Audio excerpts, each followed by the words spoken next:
It's like this. We live in claustrophobia, the land of steel and concrete, trapped by dark waters. There is no escape, nor do we want it. We've come to thrive on it and each other. You can't get the adrenaline pumping without the terror, good people. I love this town.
Cave, 40 days, only a spark to light my way. I wanna give out, I wanna give in. This is our crime, this is our sin, but I still believe, I still believe. Through the pain and through the grief, through the lies, storm, through the cries, through the wars, I still believe.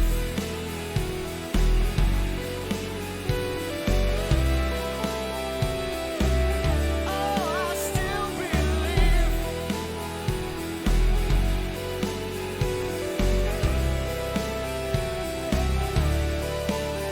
I march this road, I climb this hill, upon my knees. If I have to, I'll take my place upon this stage.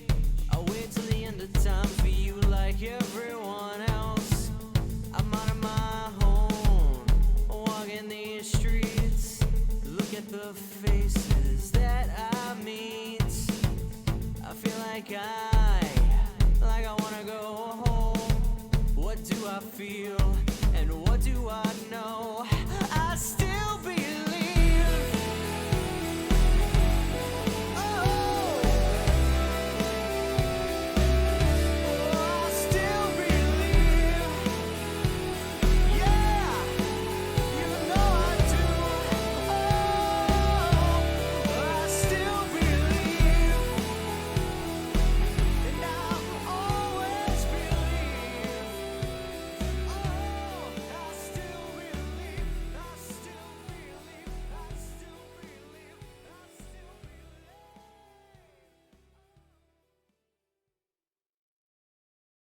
Wherever the red dot goes, you bang. Jason belongs in hell, and I'm gonna see that he gets there. Wake up, middle of the night, screaming my brains out.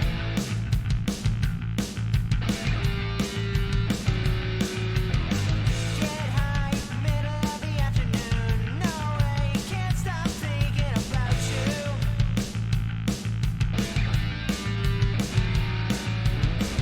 It's just my nightmare, one lavish nightmare. You call me animal, that's just not the truth. I'm no animal with you. No animal. Whoa. I'm no animal.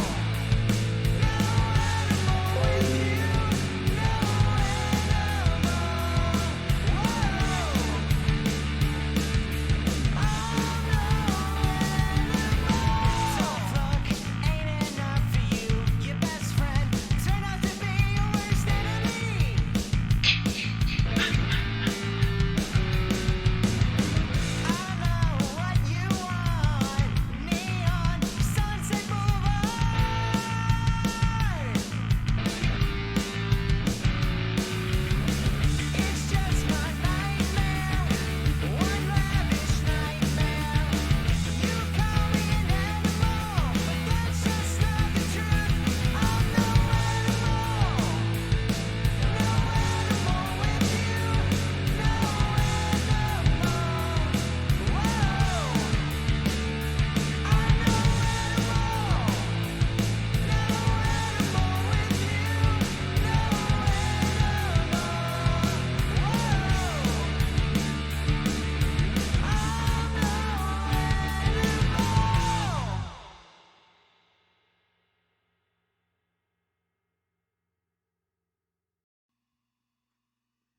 Excuse me, would you care to dance? To this? Yes, this is good. Just 'cause you play it cool, don't think you got me fooled tonight. Alright. Don't ask me to stay. Don't think you got it made. No, you're wrong. 'Cause you can't fake it anymore. I know what you're waiting for. I should turn away and walk right out that door, because love is a lie. With that look in your eye, love is a lie. With that look in your eye. All right, we are live. How is everybody doing tonight? I hate to turn that music off. That's just some killer tunes from Christian Hanna. But yes, we're live. Can everybody out there hear me? Am I coming through loud and clear? You've got a lively chat going already. We've got someone called Womp Stomp Films in the chat. What kind of crazy account is that? Let's see. Yeah, I think we're coming through loud and clear. Oh, okay, sounding great. Okay, yeah, we are coming through loud and clear. How is everybody doing tonight? As you all can see, I've got a great guest with me here tonight. If you're familiar with my channel, you've seen him on countless streams in the past. He's a writer, he's a producer, he's a director, he's an actor. I've heard through the grapevine that he makes a killer grilled cheese sandwich too. So just, I'm joking about that last part. But Vincente DiSanti, what's up, man? How you doing? I'm doing well, man. Good to see you. It's good to see you too. It's been a while. And you've been very busy in the interim. Yeah, no, it's been a busy couple of years since we did Never Hike Alone, working on the Never Hike in the Snow project, Pathosis, Jason Rising, Dylan's New Nightmare, Spirit of Haddonfield. I mean, it's been a plethora of projects ever since, since I got to, share Never Hike Alone with everybody. It's been a fun ride. Yeah. Yeah. That's awesome, man. That's awesome. Well, let me give some shout outs here to everybody, who's watching over on Twitch. We've got Killer Cutie, Big Crack Rock, and Scary Jerry 22 over. I know everybody loves, Big Crack Rock. Over on YouTube, we've got Joe Reese, Shane Rod, Entertainment Wizard, my buddy Dave Vanderhoff, Gypsy Warrior, Gabe K. Okla, Olivia X, Jeff Overing, Shane Rod, Anthony Jordan, Cody Korber, Alexander Barnes, my buddy Steak Sauce, Kenneth Newman, my buddy Chris, Crystal Lake Counselor 1977, Keith, Captain Halloween. We've got a lively chat going on already. Everybody's excited about man, that's a lot of, I hope that's water. Oh, it's vodka. Oh my God. Now, ever since I saw Warren Swanson drink moonshine like this, that's how I do it now. Hey, so this is actually my brother's. This is actually when he left it here last time he came to visit me. He helped me move. I just moved to Sherman Oaks out here in Los Angeles. So things are going to get interesting real quick. Okay. With that, with all that vodka, things are going to get interesting. No, okay. No, it's water. Just getting hydrated. It's hot out here. It's hot out here in the desert. I hear you. I hear you, man. I hear you. Well, let me just kind of give everybody kind of a game plan here. I am going to make an invite link available later on. If you guys watching want to jump on and ask Vin a question, I'll make that link available here shortly. So that'll be very cool, very interactive. But we first talked shortly before the release of Never Hike Alone. We talked again shortly. We talked first before the release, then we talked shortly after the release. And during those conversations, we really got sort of your background and how your love of Friday the 13th was born. And I would encourage anybody who, if you weren't around for those streams, to go check those streams out. Because really what I want to do with this conversation tonight is talk about the 3 years of your life that have followed Never Hike Alone up to the release of Never Hike in the Snow, because Never Hike in the Snow is being released on the 3-year anniversary. Yeah, it really is. Of Never Hike Alone. And I mean, it doesn't seem like 3 years ago, man. I know. Flew by. It absolutely flew by. It really flew by. I mean, there's still more work to do, but I mean, I just feel it's this really sense of relief when you get to the end of a journey on a project. And it's so funny because this is a prequel, and there was a lot of things that went into this little piece, and how proud of it that we are. And I think that, a lot of people were scratching their heads and being like, what are they doing? Like, what is this? A mini series and all this stuff. But I think it's finally like enough talk. Let me just show you. Let me just show you what we're talking about, and let's continue to do this. And you get there. And we felt the, tremendous support from fans checking in and helping us along the way. Like when we did the Disappear music video for almost no money, we did it the Spirit of Haddonfield way, which is like we just scraped up a little bit of cash, used the things that were available to us, and created that music video. A lot of that was done with fans who submitted things. Like we had a man by the name of Martin from overseas who designed our Crystal Lake sign. And then we had somebody in Arizona build it. And we had people send us other signs from all over the world. I mean, not all over the world, but all over the country. We brought them in there, and that's how we built that music video. And we were able to fund it with the things that, fans helping us raise the funding. We were able to, reach out to other fans and put them to work and get them compensated and buy the materials for them and say, all right, build it. Let's make some more stuff. And it's been this really cool journey of reaching out to the community and getting everybody involved, and then having a hand in not only us making the films, but in like helping us actually do it and being a part of it. So it's been really cool. And a lot of the people have reached out and helped us out on set too. A lot of fresh faces. There's a lot of new names on this film too. So I think that's going to be really cool. You're going to meet some very new talented artists that we've brought on, and it's been a wild ride. Yeah. Yeah. Well, I mean, first and foremost, congratulations on Never Hike in the Snow. Based on the comments from Jeremy and my trailer reaction, I mean, people are excited. People are pumped for it. You know what I mean? I hope so. So I'm pumped. Yeah, yeah, I definitely. Mhm. Yeah, I don't know if Shout Factory was paying attention, but they were like, "Look, let's drop all this information about the box set. We can't let this DiSanti guy take up all the Friday the 13th headlines." Yeah, now we're coming out. Like honestly, so I have it. I actually wrote them a very big thank you letter today for the part two footage, um, and I've got it. You know, like I'm definitely got it. And as I was thinking of dates to release on, when I had purchased the box set, I didn't even look at the release date. I was like, you just send it when it's ready. You know, I was just like, boom, there's no way I'm passing on this. And I didn't even look at the release date. And all I could think of was we were originally supposed to come out. We were going to go through the old channels of reaching out to our friends at the Telluride Horror Show, doing another showing at the Sheridan Opera House where we did it 3 years ago and do it on the 17th. But since Candyman moved to that day, and the Telluride Horror Show went virtual, we were thinking, you know what? If everyone's just going online, let's just go online. Everyone's waiting for it. There's nothing in October. Let's help kick off the the Halloween season. It was actually our original plan with the original Never Hike Alone for the original Friday the 13th that was supposed to come out on October 13th that year, to do the same thing, to be like the Pixar short before the film. And I think that week we're the Tuesday night appetizer to get you to Candyman.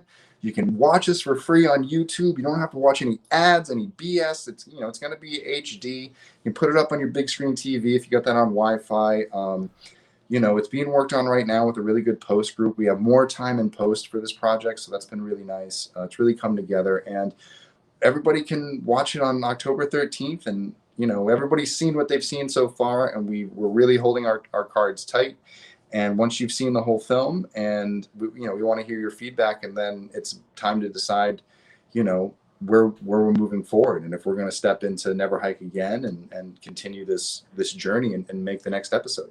Yeah, yeah, that's cool. So Never Hike in the Snow is in the editing process. It's been completed. It's just editing right now. Oh, it's the picture lock. We're in post, so colorization, post sound.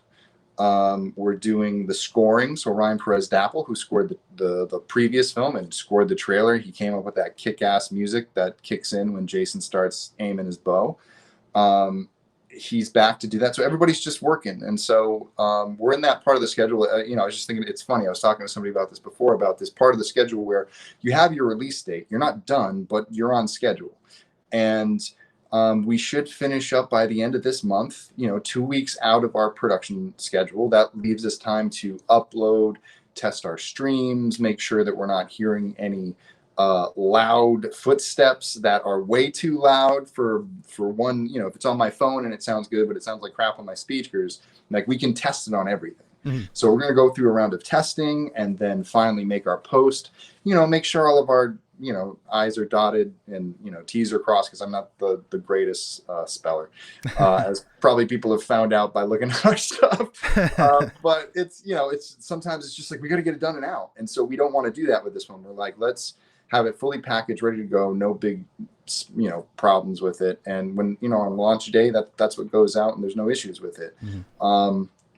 In the meantime, we have to work on the Blu-rays, which are available on Indiegogo right now. We've reopened the campaign because this is like a brief window where by September 15th-ish, we close the credits. I can hand that off to our editor. We lock our end credit scrolls, and that goes onto the film, and that part gets finalized and put out the door.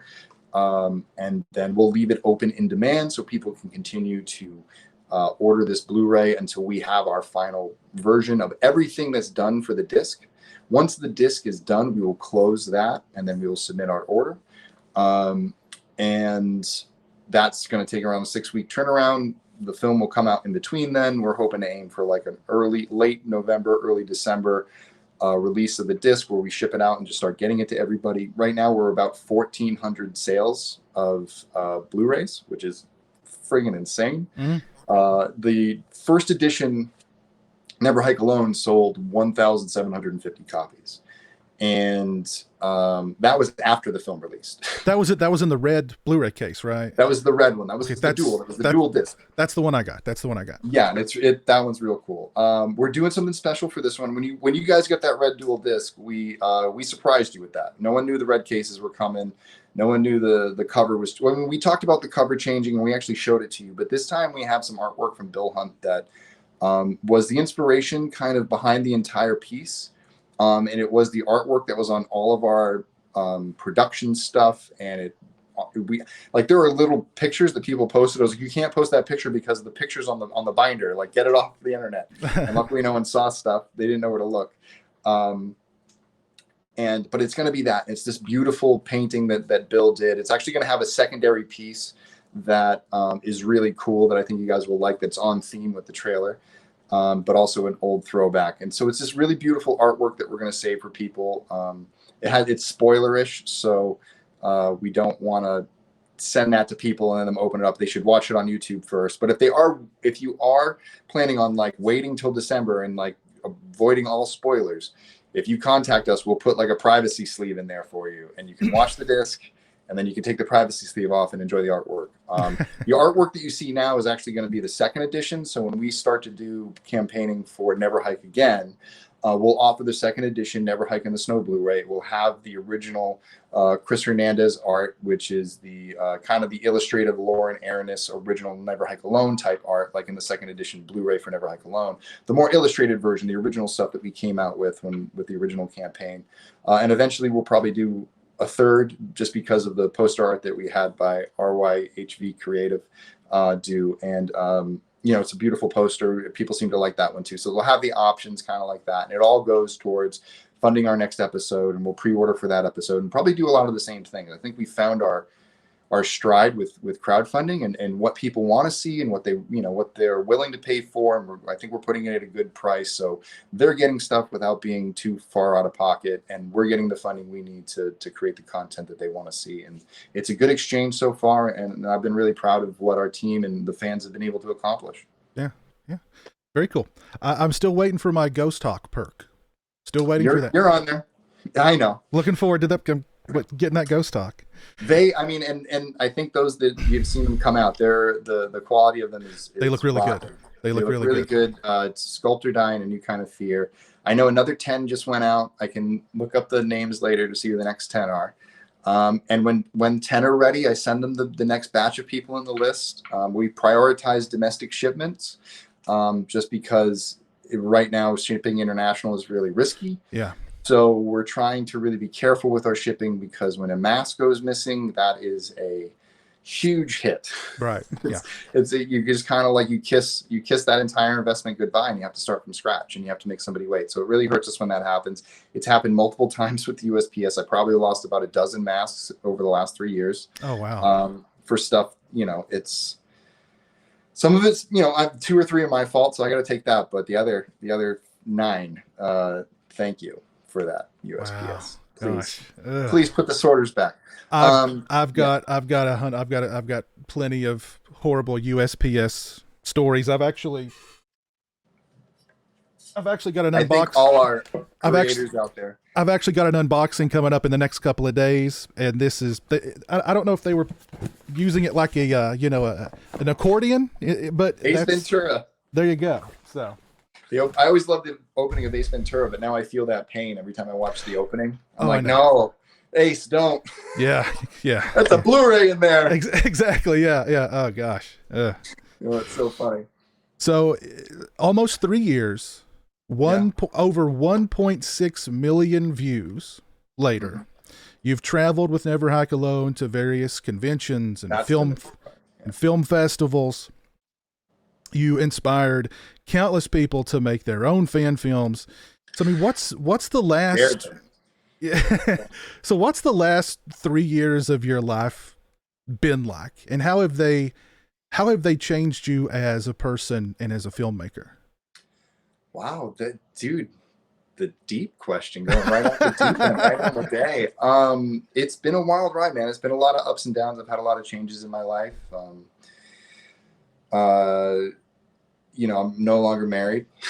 I kind of set off on this journey on my own, and it's been this really reawakening of who I am and what I've wanted to do, and what I've wanted to dedicate my life to. I've dedicated a lot of time to this journey, and my journey as a filmmaker, both work. I know the kind of the public perception of working on all the fan film stuff, but behind the scenes, working on original projects that, I'm hoping to get funded through proper channels to take it to the theater. And, I've been given opportunities off the screen, but in the meantime, I've continued this grind of taking the opportunity of going out to just not go to these festivals, but go out and meet people. It's been, I think the best part has been all the people that I've met in the different regions of this country, and understanding the pockets of horror fans that are out there that I, as someone who's only lived in New England and California, had no clue that was, through the Midwest and the South and the Northwest. And I think that being able to travel around the entire country, and I've never seen the entire country before. I drove across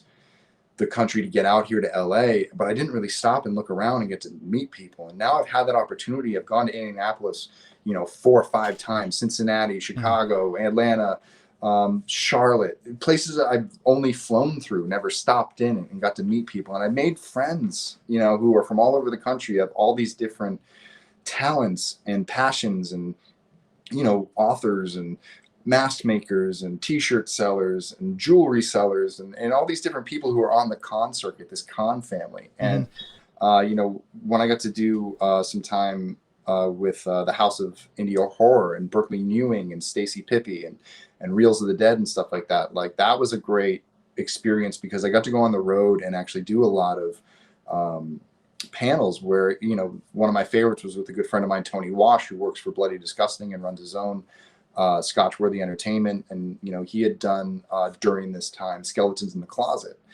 which was an anthology film that he worked on for over 8 years, which is a very similar story to Never Hike Alone, working on it for so long and piecing it together, but doing it for an original property and having to go out with it.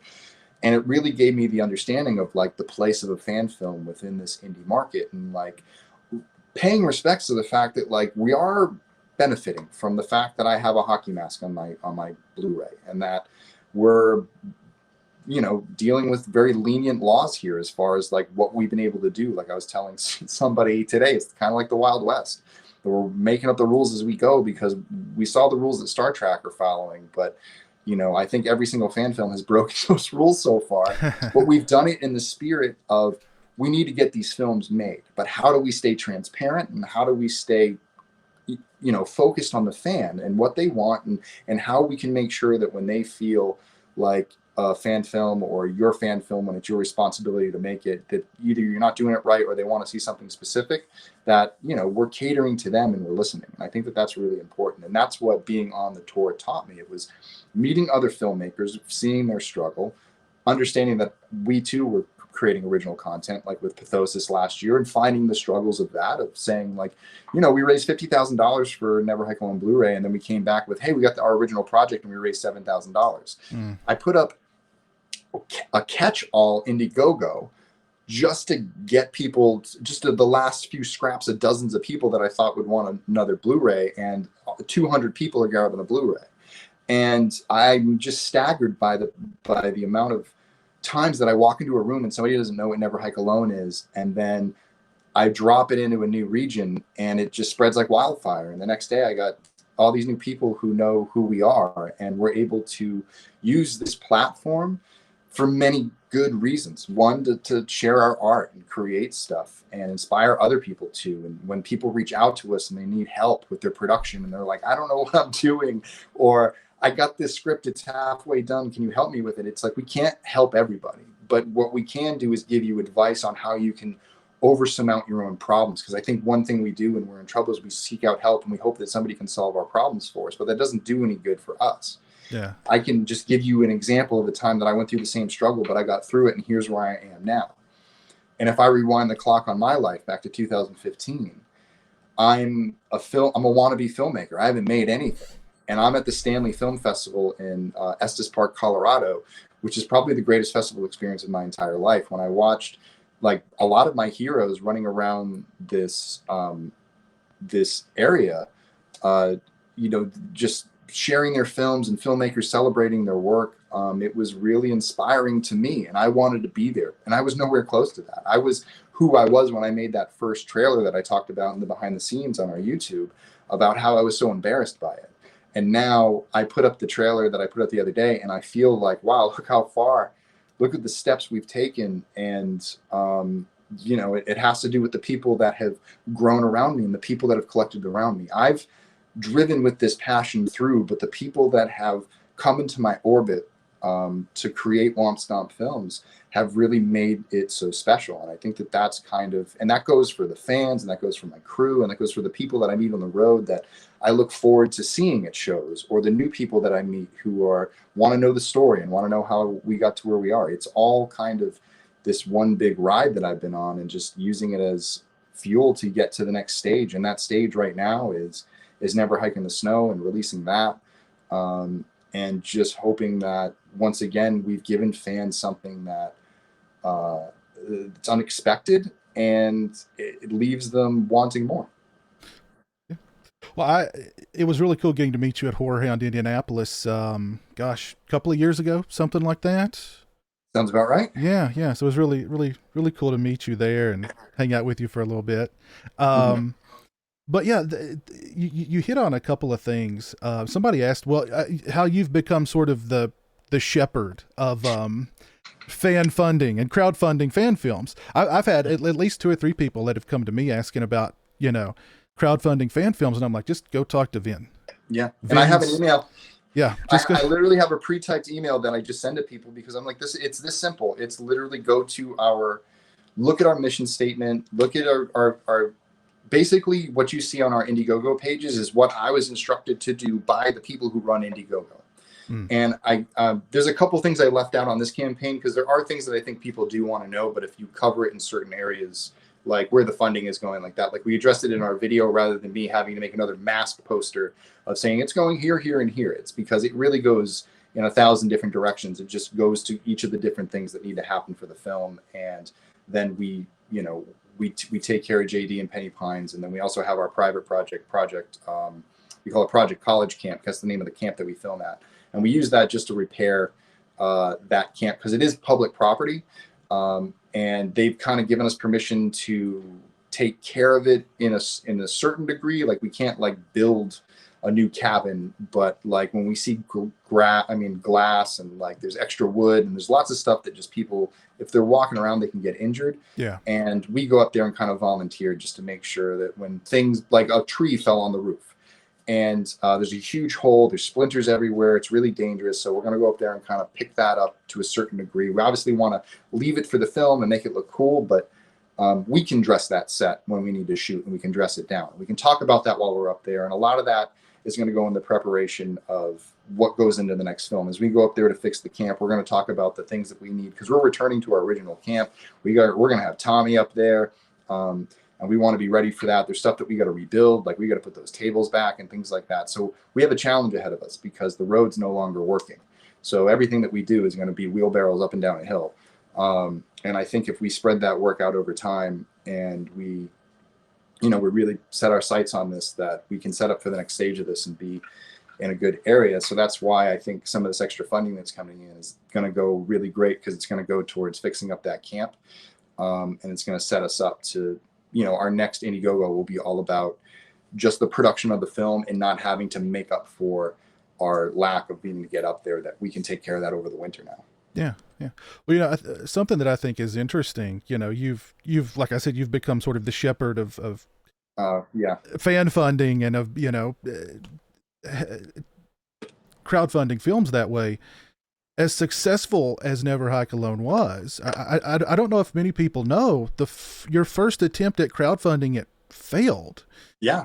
I was just watching the video for that today, because I was going through old footage, and I was laughing. I was like, this one failed, and this is a really good video. It's like the best video we did. Yeah. And I mean, like I said before, I mean, after Never Hike Alone came out, it just seemed like everybody and their brother was trying to do a fan film. A crowdfunding a fan film. A lot of them were Friday the 13th fan films. Why to anybody out there who may be wanting to crowdfund a movie or any kind of project, what separates a successful crowdfunding campaign from an unsuccessful one? Because you've had both. A simple idea. a simple idea, a simple kind of through line that people can get behind. So this time the first time we said man versus Jason, and people said, okay. And we limped our way to the finish line. And we showed you what we could do when we limped. And you said, that wasn't half bad. Nice job, guys. You got me. I thought it was going to suck. This wasn't bad. And a lot of you really loved it. And I think the overall thing was like, yeah, that's not bad. You know what I mean? Like, I think there was that section of people who really loved it. And I think even me, I was like, yeah, this is like really good. And then we came back and we had the next hook, which is let's put Jason in the snow, because to try and convince you of a story that we're going to tell, it would require a lot. And we do have Jason versus Tommy, but it's going to take time to get there. And we wanted to set this up right and make sure that we weren't skipping over necessary information for this ending to make sense. And we want to just kind of come at this with a different approach, kind of more like a mini series. That way you could really grow with these characters. And I think have that experience that we have when, say, you watch parts 2, 3, 4, you're watching one weekend. You know what I mean? It's a continuing storyline that doesn't stop. And that's what happens in Never Hike Alone. Aside from this prequel and what we did with Disappear, which was about 10 years ago, between that time, and this is 3 months before Never Hike Alone, when we pick up with the next episode, that's going to be our homage to, because it's one film anyway, just broken up, that it is, you know, like 2, 3, 4. It's all you pick up from the beginning of the day, and we go through the Kyle MacLeod stuff, and it's just continuing on, and it never stops. And each one runs into the next one. There's no passage of time. It's all through one night. And so it's going to be this really cool experience once you understand kind of the people of this town, who they all are, and also understand where Jason's at and what's important to him. And that's sort of what we set up in Never Hike in the Snow. But then we also put Jason in the snow, and we do some really cool stuff there. So it's both. We're giving you your cake, and then we're putting some icing on it that I think you're really going to enjoy, to see that there's more story here. And then we're going to continue to tell this story. Cool. Very cool. 1.6 million views. Have you gotten any feedback from any Friday the 13th alumni, from Sean Cunningham perhaps, or No, not Sean. Not Sean. Sean. I don't think anyone up that high really does that. But I've heard from a lot of the directors, Adam Marcus, Tom McLaughlin. I've met Joe Zito, which was a fantastic experience. Oh, cool. Through Judy Ronson. I worked on the 13 Fanboy movie. I got to do some stunt work on that, which was really fun. So I got to work with Kane Hodder and CJ Graham. Dee Wallace was there. She's not Friday the 13th alumni, but she's definitely a horror legend. Oh, yeah. We had Tracy Savage and Ron Sloan and just a slew of people who, working with Deb Voorhees and everybody there. It was a lot of fun. I got to work with my buddy Ben Meredith on that project. He was the director of photography on Disappear. He was a camera operator on the original. Many people, if you watch the BTS, Ben's the one who tells the great story about going home and soaking in his bathtub because he was so cold the first night of filming. But he's, so I got to work with him and a lot of other good friends, Jason West from Michigan. And again, like, these are people who were put together on the con circuit. I mean, these are the talented people that are spread throughout the country that have come together to make that film. So it's cool. It's like, that's what I feel like. I feel like that's our community, and we're creating content. And as long as we get to do that, like, that makes us happy, because that's what we're being able to provide. We're giving that opportunity. That was also crowdfunded. Deb did a great job on that. And, I like to think that I helped her a little bit. Mm-hmm. But I mean, hats off to her, all the hats that she's wearing. Yeah. She's the director, producer, the writer, the editor, the colorist. She's doing it all. Do you know what the status is on 13 Fanboy? Yeah, I've seen some scenes, and I've got a chance to do some just some kind of consulting on it, and it's been really cool to kind of just see it come together after, she's been working on it for so long. It's one of those projects that's been in development and in production for a long time. I mean, they shot it in 2 separate sections, which is a challenge as a filmmaker, but they managed to pull it off, and it was a lot of fun. It was a great experience too. And I have a lot of faith in the people that were working on it. It's an incredible crew. A good friend of mine, Haley, is the lead actress in it. I mean, she's smart, intelligent, witty, funny, beautiful. And I think that people are really going to dig that. They like Andrew Lady. Guess what? He plays her boyfriend. and Ah, he's all over that movie, and it just makes me laugh because there's my friend Drew, and I'm on set kind of just shadowing stuff, and I get a couple, like, I have some cameos in the film, which is kind of cool. There's people who are like fans you'll recognize. So I would say, like, when you're watching the film, I would say look out for your friends. There's convention scenes where people kind of pop up, and it's a nice little nod to the fans too, of the fact that, like, they got to be a part of the film. I mean, some of the convention scenes that we filmed, those are real. I mean, I see those people at conventions all the time. mm, You know what I mean? So it's a really cool experience, and it was really fun meeting some fans that became a part of that, integral part of that process. I think for a lot of people, they don't know what it's like to make a movie. It's right. really a foreign process to them. For us, it's I'm getting up and I'm going to make a movie today, and it's really a lot of chaos and weird crap. I'm telling you, it's a world you've never seen before. It is a lot of fun, and I think that's what's so entertaining to people, to come to set and to see it just be like everybody sets themselves on fire at 6 a.m. and we don't put each other out until it's time to wrap out and it's taillights. So it's really fun to kind of bring people in on that process, because it's a wild ride and it's a fun experience. It takes a lot of concentration and people got to treat it seriously. But at the end of the day, we're, like I said to somebody else, it's like we're dressing up and we're playing pretend. So let's have fun while we're doing it. And why wouldn't you want to do it any other way? Yeah, exactly. Exactly. Mm-hmm. Yeah, absolutely. There is one rumor I wanted to mention to you. It's a good rumor. It's a good one.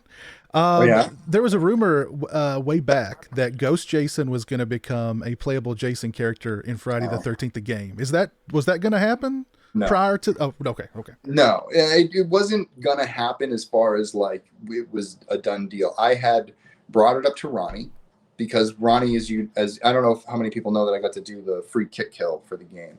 That was their little nugget they tossed to me as a cool thing. I invested in the game. You can find me in the computer. I wrote something ridiculous. I can't even remember. And I just tried to be on theme for Friday the 13th. I think I'm selling weed behind the archery range or something like that. But anyway, I just loved what they were putting together. When I got to meet those guys, and they reached out and they helped us out early on when our first Kickstarter failed. They were the ones who pushed us up to $30,000 by backing us, but we didn't make our goal. But we stayed friends. They let me design the kill, and I said to Ronnie one day, it's like, I'd love to get Ghost Jason in the game, and he openly said that, like, in a perfect world, that would be great if he could just make it happen. Mm-hmm. But like with films, there's the process. It's got to be designed. It's got to be rigged. It's got to do this. It's got to go through the legal things and all that stuff. So Right. Let me tell you how legal this would have been a nightmare, is the fact that originally Free Kick was supposed to be called Never Hike Alone.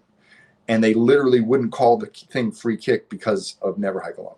I mean, they wouldn't call it Never Hike Alone because of that. So it didn't pass through legal to even do that. So I doubt that Ghost Jason would have.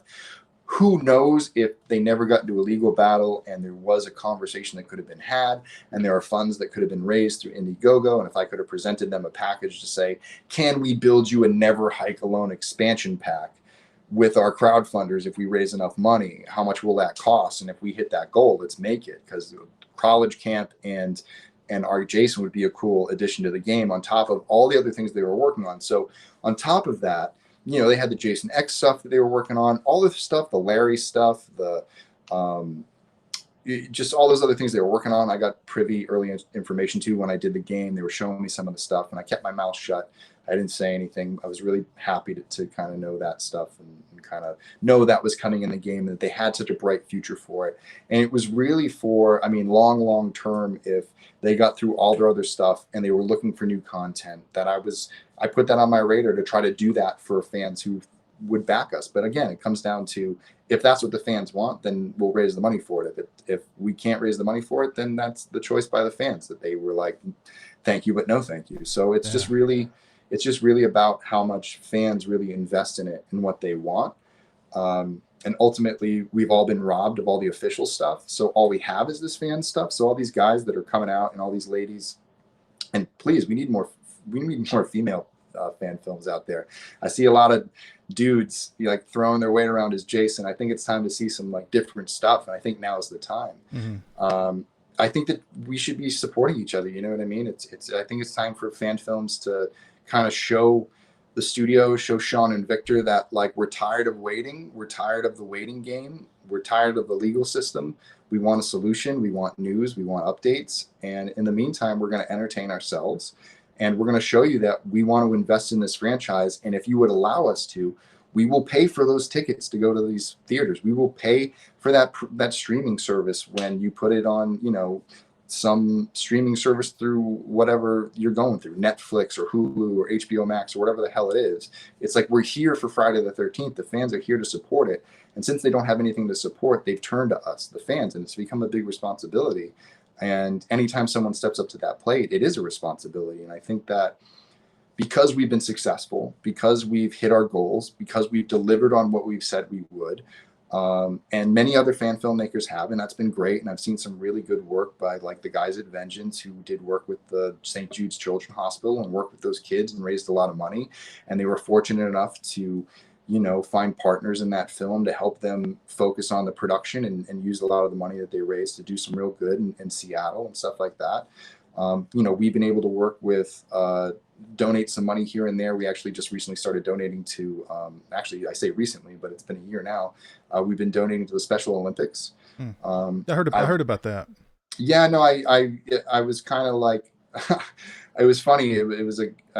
I kind of talked to somebody from their program, and it reminded me about how much I love sports and how much I miss sports. And you know, one of the things I said that if I ever stopped making films, one of the things I would do is move to some backwoods town in like Boise and I'd go coach baseball. And I think with the Special Olympics, it allows me to kind of have that, you know, I get the newsletters and stuff like that, but I feel like I have that one toe dipped in sports in a way, and it's something to kind of look and root for.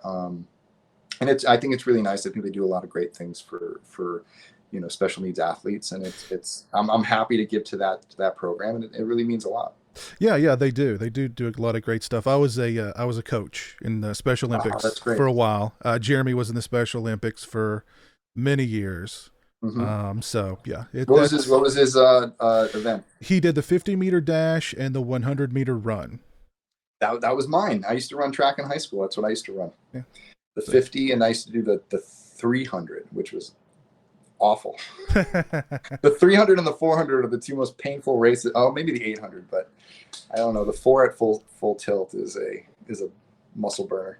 I think the longest one that they had that I recall is like the one they did one that was like an entire, I think it was 2 laps around the track. Yeah, that's probably a 4. Yeah, they would always save that one for like the very end of the event. So. Yeah, that way everybody could collapse afterwards. Exactly. Yeah. But yeah, I always enjoyed going to the Special Olympics with Jeremy, and he always had a blast. So it's great. It's a good thing. It's a good thing, definitely. Yeah, no, it is. It's nice that we've been. I mean, that's the whole thing. It's people wonder about fan films, and they go, "Well, what's this money? I don't get it." And it's an undertaking. You know what I mean? It's not just filmmaking. It's also running a merchandise business where you're looking at what you're paying for your merchandise, trying to turn that into profit for your film so you can put that. And I think that people will often see, you know, our goal for Never Hike in the Snow was $50,000. We ended up raising on the campaign about 101, which was cool to break that barrier. But 10% of that, I mean, not 10%, but 10 grand of that went right away. That we started at 90 and our production was 50. So if that tells you anything, that's how much it costs to run an indie, like the comparison. That's why our original mask was about 55% production, 40% fund, like the crowdfunding stuff, because the shipping, the cost of getting the merchandise, all like the fresh print costs and all that stuff, it all adds up. And so when you do, that's one of the things we try to tell people when you do a crowdfunding campaign is be prepared for that. Don't think that if your budget for your film is $50,000, that if you raise $50,000, you're going to have $50,000 for your film. You're going to have 20. Yeah. I was talking, I was talking to the guys who did the 80s horror documentary. Yeah. In Search of Darkness. In Search of Darkness. Yeah. And the main guy behind it was telling me about there was a snafu with their when they finally started sending out the Blu-rays and the posters. There was a big issue, and he said it was about a $10,000 issue.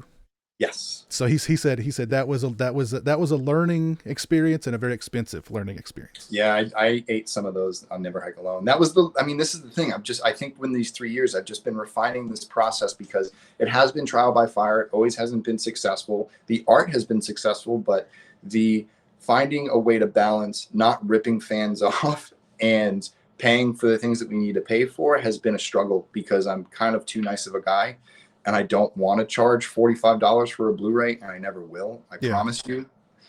Other fans films and other original films need to do that. So I implore you that, like, as you're funding these independent films and you see these artists, if they're charging a lot, there's a reason, and they're smart. They're smarter than me, and they're colder business sense than me, and they probably have really tough producers. But I'm trying to kind of break even with this. I'm not trying to profit. I'm trying to keep it so I don't have too much excess, but I can turn everything I get into quality material.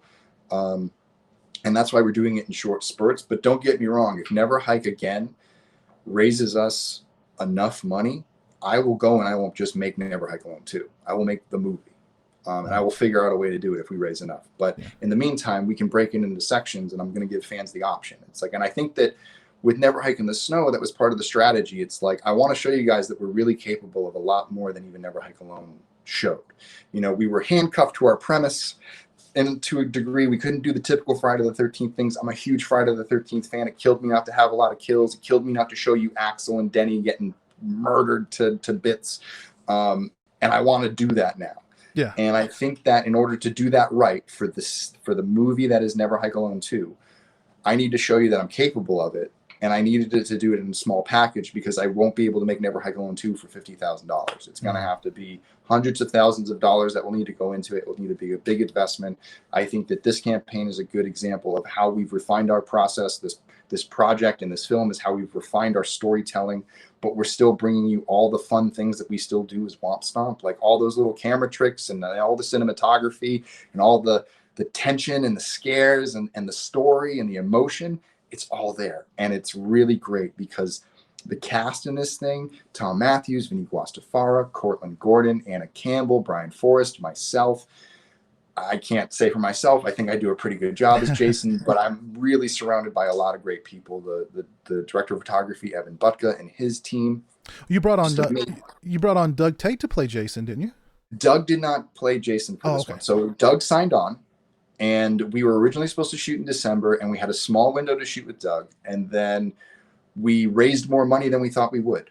And honestly, that was a really good thing because we went from about a $30,000, $25,000 production to a true blue $50,000 production. And so I was able to add, I want to say 5 or 6 scenes into the film that ended up making the movie. Like, without these scenes, I really feel bad because I think I might have let a lot of people down. But being able to do more allowed us to really round out this story. I brought that to the special effects department. They had a lot of work to do.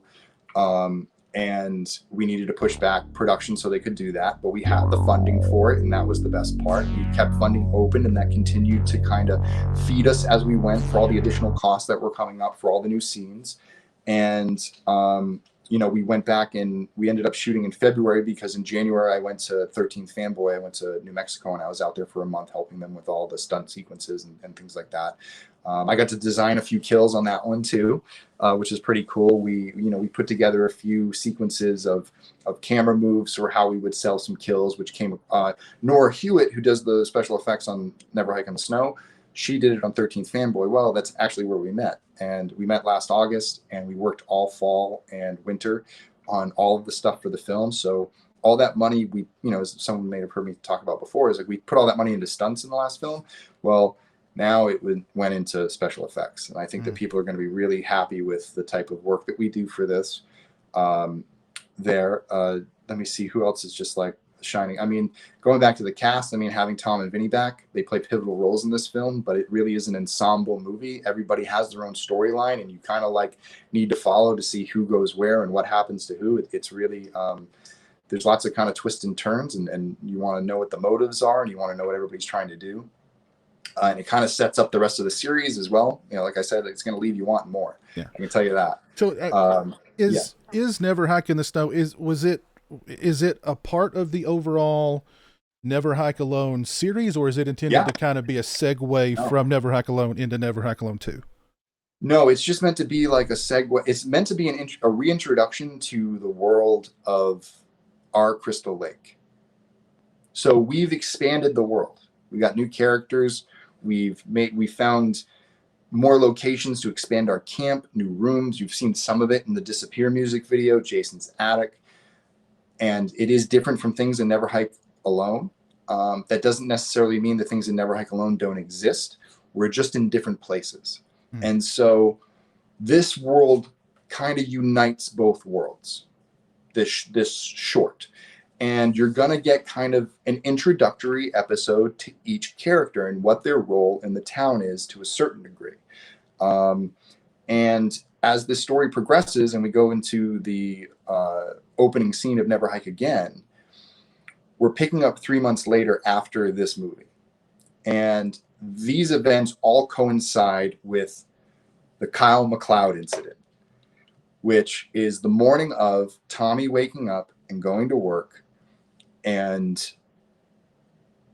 getting the call to go pick up Kyle. And all of the things that lead up to that, his life before this moment, his experience from this movie weighing on him, and all of these doubts, and it all kind of ricocheting off into what I think like one of the coolest Friday the 13th stories ever. And I'm really passionate about it. And it's been this story that I think anyone who sat and listened to me pitch through it knows that I'm very passionate about, that it's this, as stories are and projects are for filmmakers, they're like these children that live inside of us, and we have to birth them and put them out into the world and let them run around and, take their knocks and figure out how we can do better on the next one. But this is kind of, I think, my stage in my life, these last 3 years, this is the story I've always wanted to tell. I mean, like I said in my behind the scenes, I've always wanted to make a Friday the 13th movie, and I got to make one. And then I realized that I might be able to it may be the key to making one of the coolest stories in Friday the 13th ever told. And I don't say that just because I want to make it, but because I believe it. I believe that this project for fans will be very, how do I say it? It will have that resolution that feels right. You know what I mean? It will have that it's like that satisfying arc for everybody, and everything feels earned, and you're going to feel like these characters that you've known your entire life, and some of these new ones, you're going to feel just like that. And at the end, everybody's story kind of comes to it wraps up in a nice little bow. And it's something I don't think the series has ever really had. We've had a bunch of false endings. You know what I mean? Right. And I think that this would be a nice place that if the series had ended off here and we had done something like this, that I think everybody wins in a way. Not that you can make everybody happy, but I think that more fans, just like with Never Hike Alone, the scales will be tipped in the favor of I'm happy with the way that this all played out. Yeah, from beginning to end character arc with the same characters, and I mean that sounds really cool. And I know that actually like put it all together. Yeah, and I know that originally you'd intended basically to unveil the whole thing this year, of course, prior to COVID-19. But do you have a new release schedule for Never Hike Alone? Am I still coming through? It's a little. You know what? I might do a little switch over to my computer because I think my phone's down. Okay. Yes. Do that. Yeah. I'll be right back. Okay. All right. So Vin is going to switch over to his PC. And we'll continue here momentarily. I will make the invite link available very soon to anybody who wants to jump on and ask Vin a question. I've already posted the link over on Patreon, so if you're a patron of mine, go check Patreon. The link is already there. I saw somebody was in the green room a little while ago, and then they split. So, but that link will be available very shortly.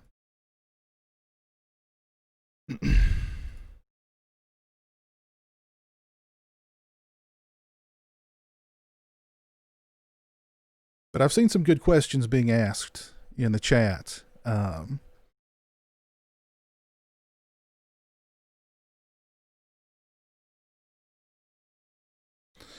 So Vin will probably be back on here momentarily.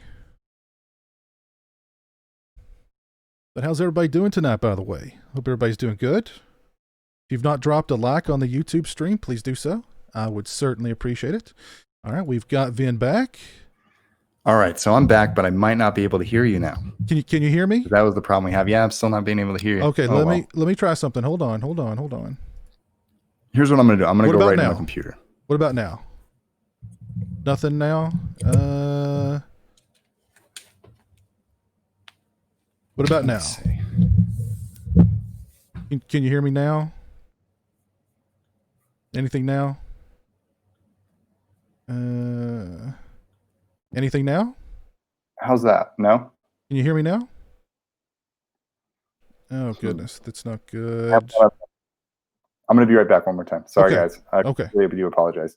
Yeah, we'd had some issues with audio where he was not able to hear me, but I was able to hear him.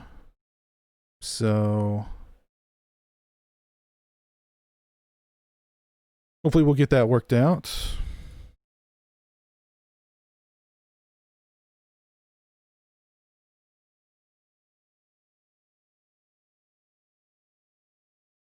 Test. All right, we'll see if we can't get that worked out.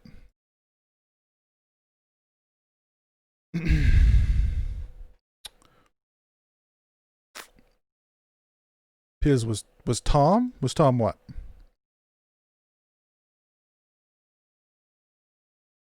This is an awesome chat. Cool. Tom Matthews must have been proud of his role because he's decided to reprise it in not just Never Hike Alone, but he's in Never Hike in the Snow, and he's going to be in the 3 future Never Hike Alone movies. So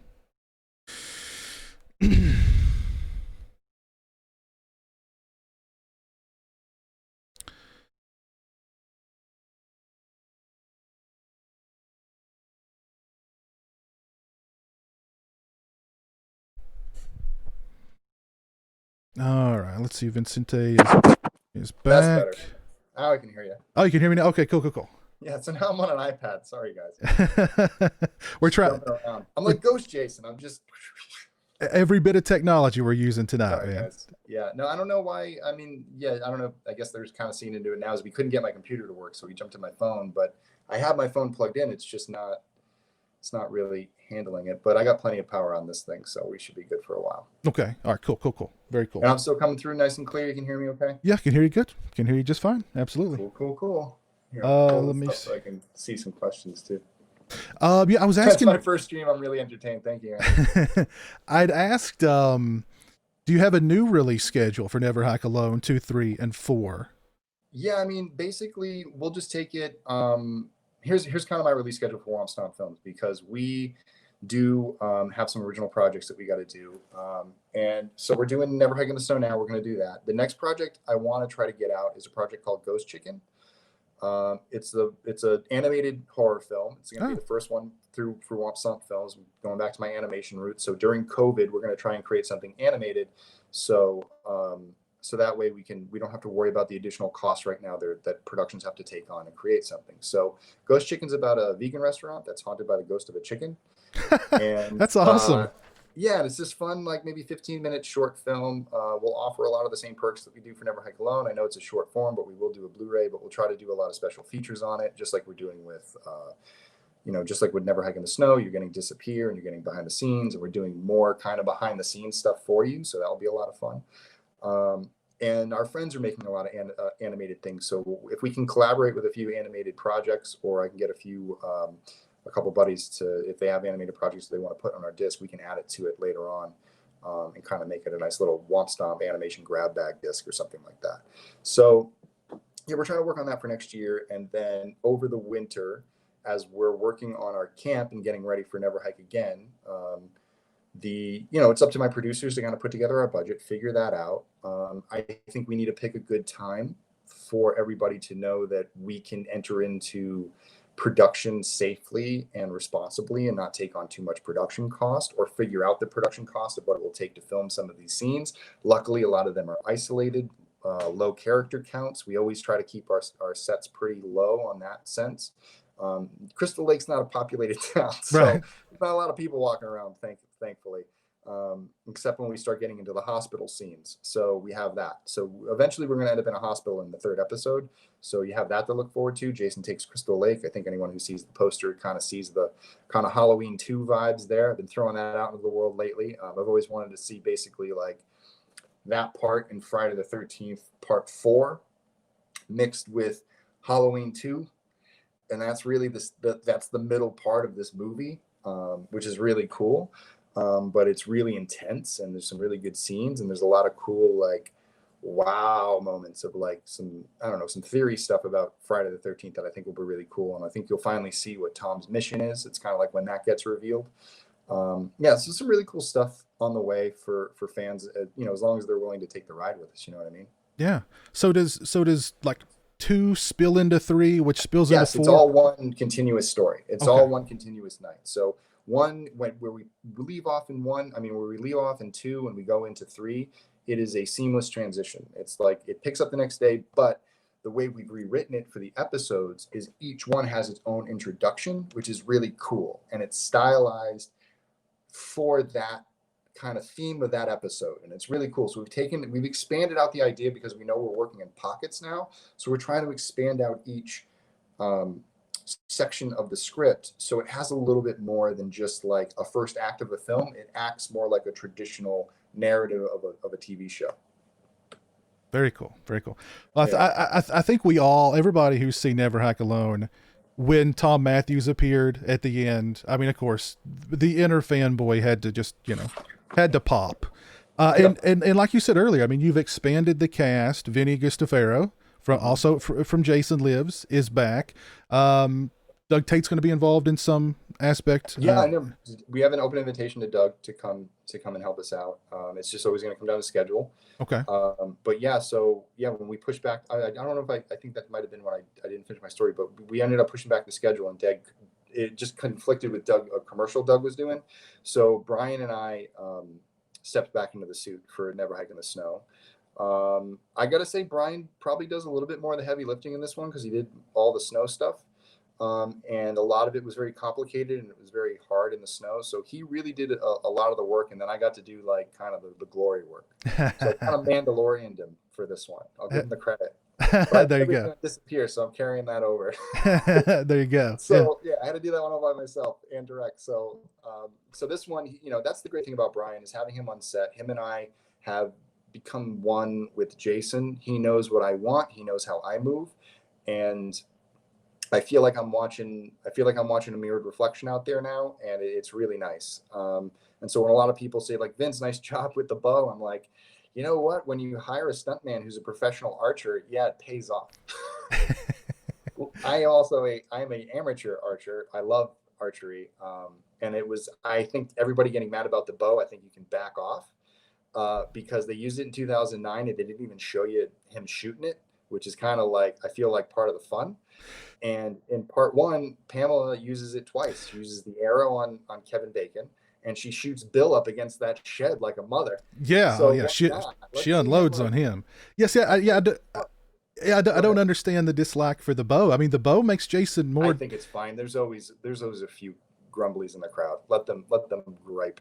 That makes him more dangerous because now he's got a long range projectile to shoot at you. He's not running after that kid. Kid's 17 years old. You think Jason's gonna catch him? Jason knows what he's doing. He's like, wait a second. You run. I'll be right there. Let me just teleport across the forest real quick. Yeah. Pick something up. I think it's gonna be fun. We have fun with that, and it was the sequence that I always want. It's what sold the movie. When I went and did my preliminary pre-production photography back in February of 2009. We were trying to figure out the bow sequence. And the funny thing was the only bow that we got lent to us was a compound bow, and that did not look good. Maybe I'll show those embarrassing photos sometimes. it's like the photos are beautiful, but then it just looks so ugly because the string only went so far. So the mission was to find a longbow that we could really like get the full extension, so it looked cool. Yeah. And those arrows, which are made by Horror Effects Designs, if you want to look them up on Instagram, Mm-hmm. he made those from scratch. We sent him an arrow that we bought off eBay from the 1980s, like camp arrow, which I don't know why it had such a sharp thing. The heads on those things are the actual heads that come with the arrows. And he reconstructed those with a little bit longer, which were cool. So that way we can get the full tilt on Jason pulling them back. So those are custom arrows that you can get made with a rubber tip. That way you won't put anybody's eye out. Or they're done with kind of a material that we use that if it would have hit Cortland, because we did fire a bow at him, it would have just crumbled.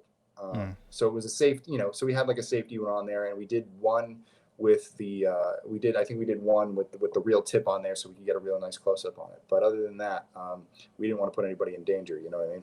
Oh no, absolutely not.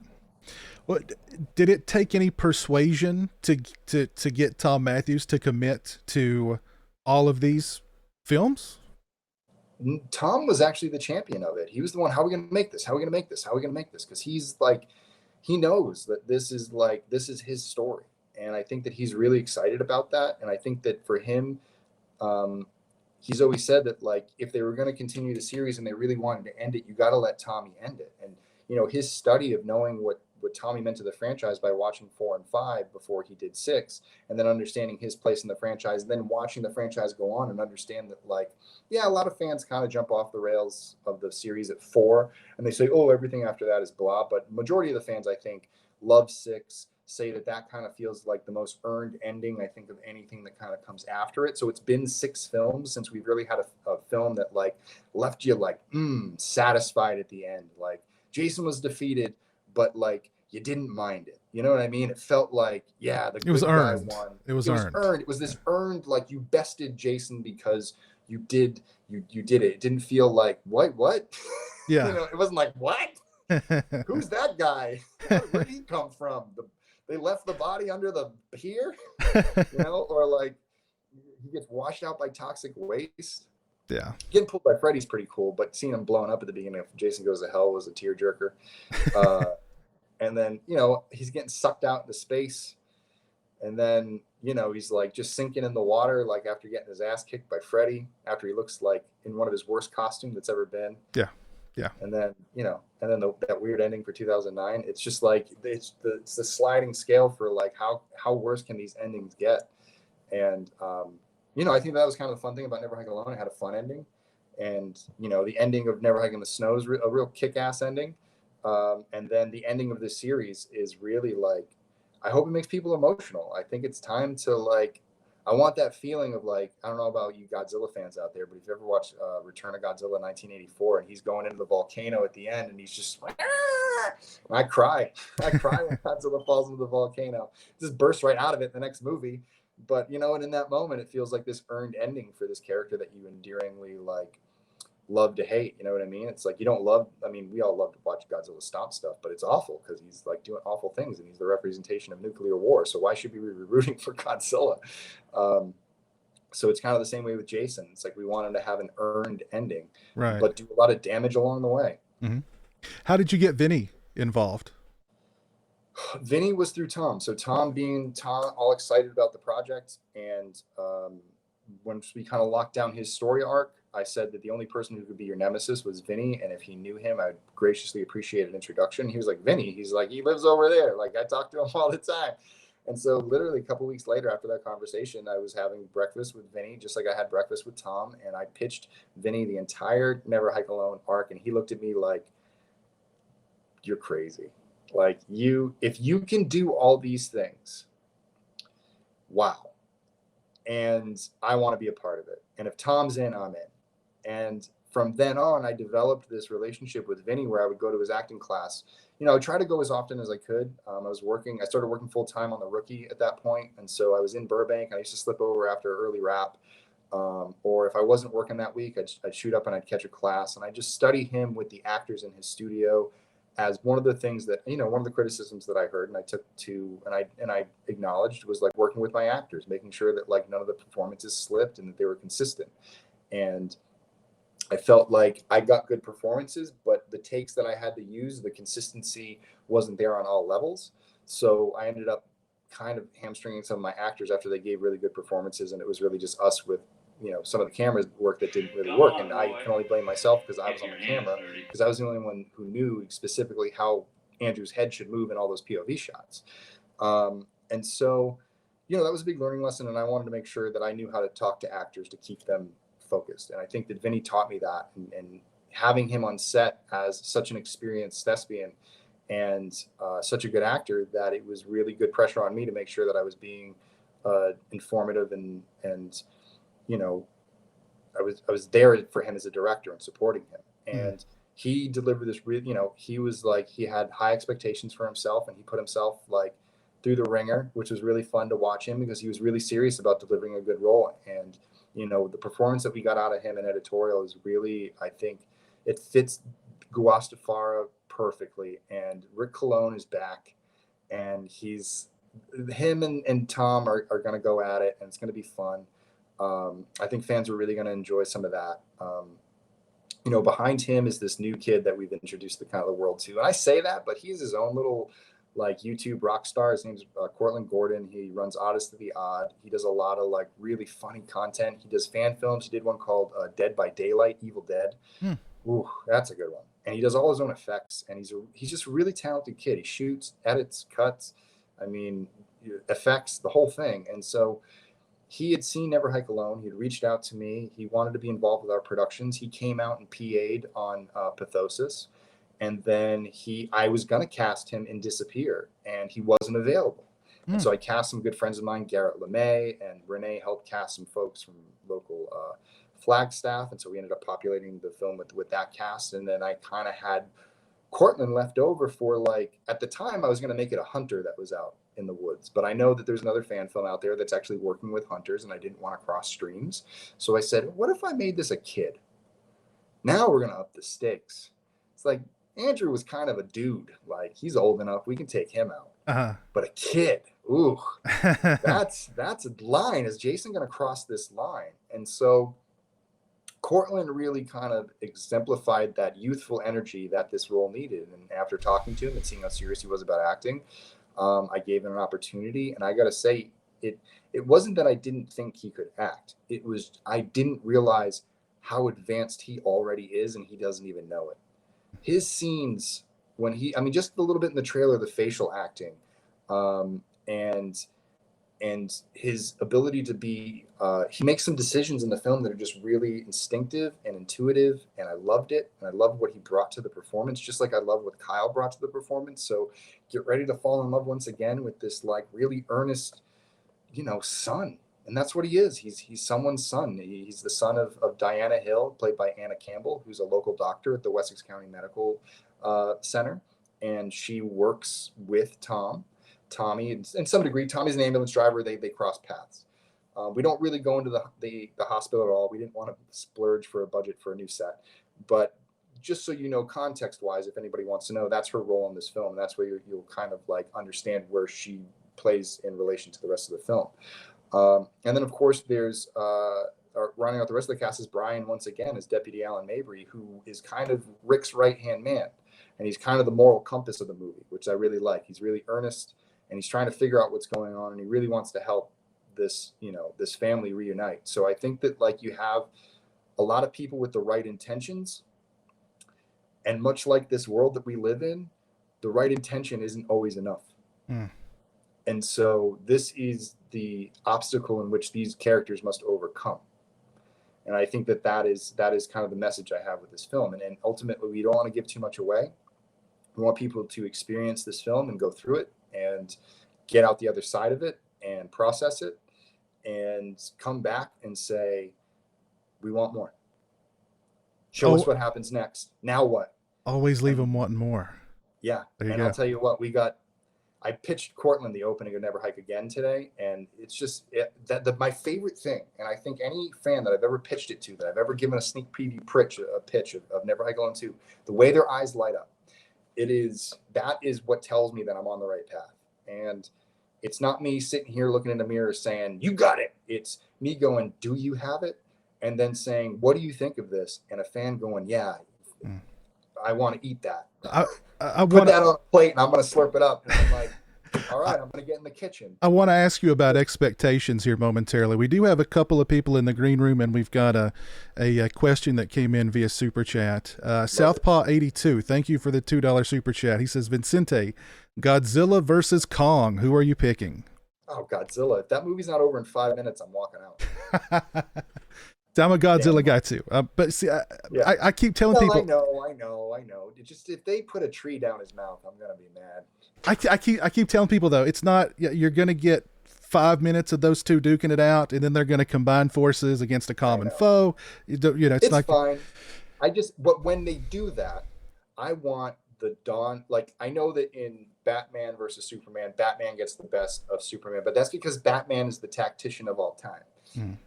Kong is not the tactician of all time, and he's not even as close to as powerful as Godzilla. So if he somehow takes him down, I'm going to be extremely disappointed. Yeah, I agree. I think he can hurt him, and he might be down for a little bit.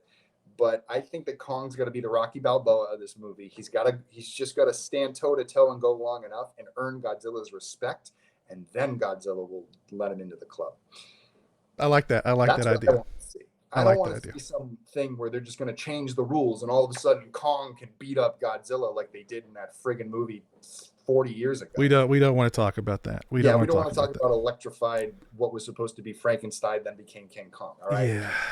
That's what happened there, folks. I'm going to bring in Cameron into the chat. How's it going? Man? How's it going? Good to see you, Piz. I'm not sure if you're the one I talked to on Twitter, but I'm the one that's doing the Twin Peaks fan film. Oh yeah, hey man, yeah, I watched that. Oh, thank you, I appreciate it.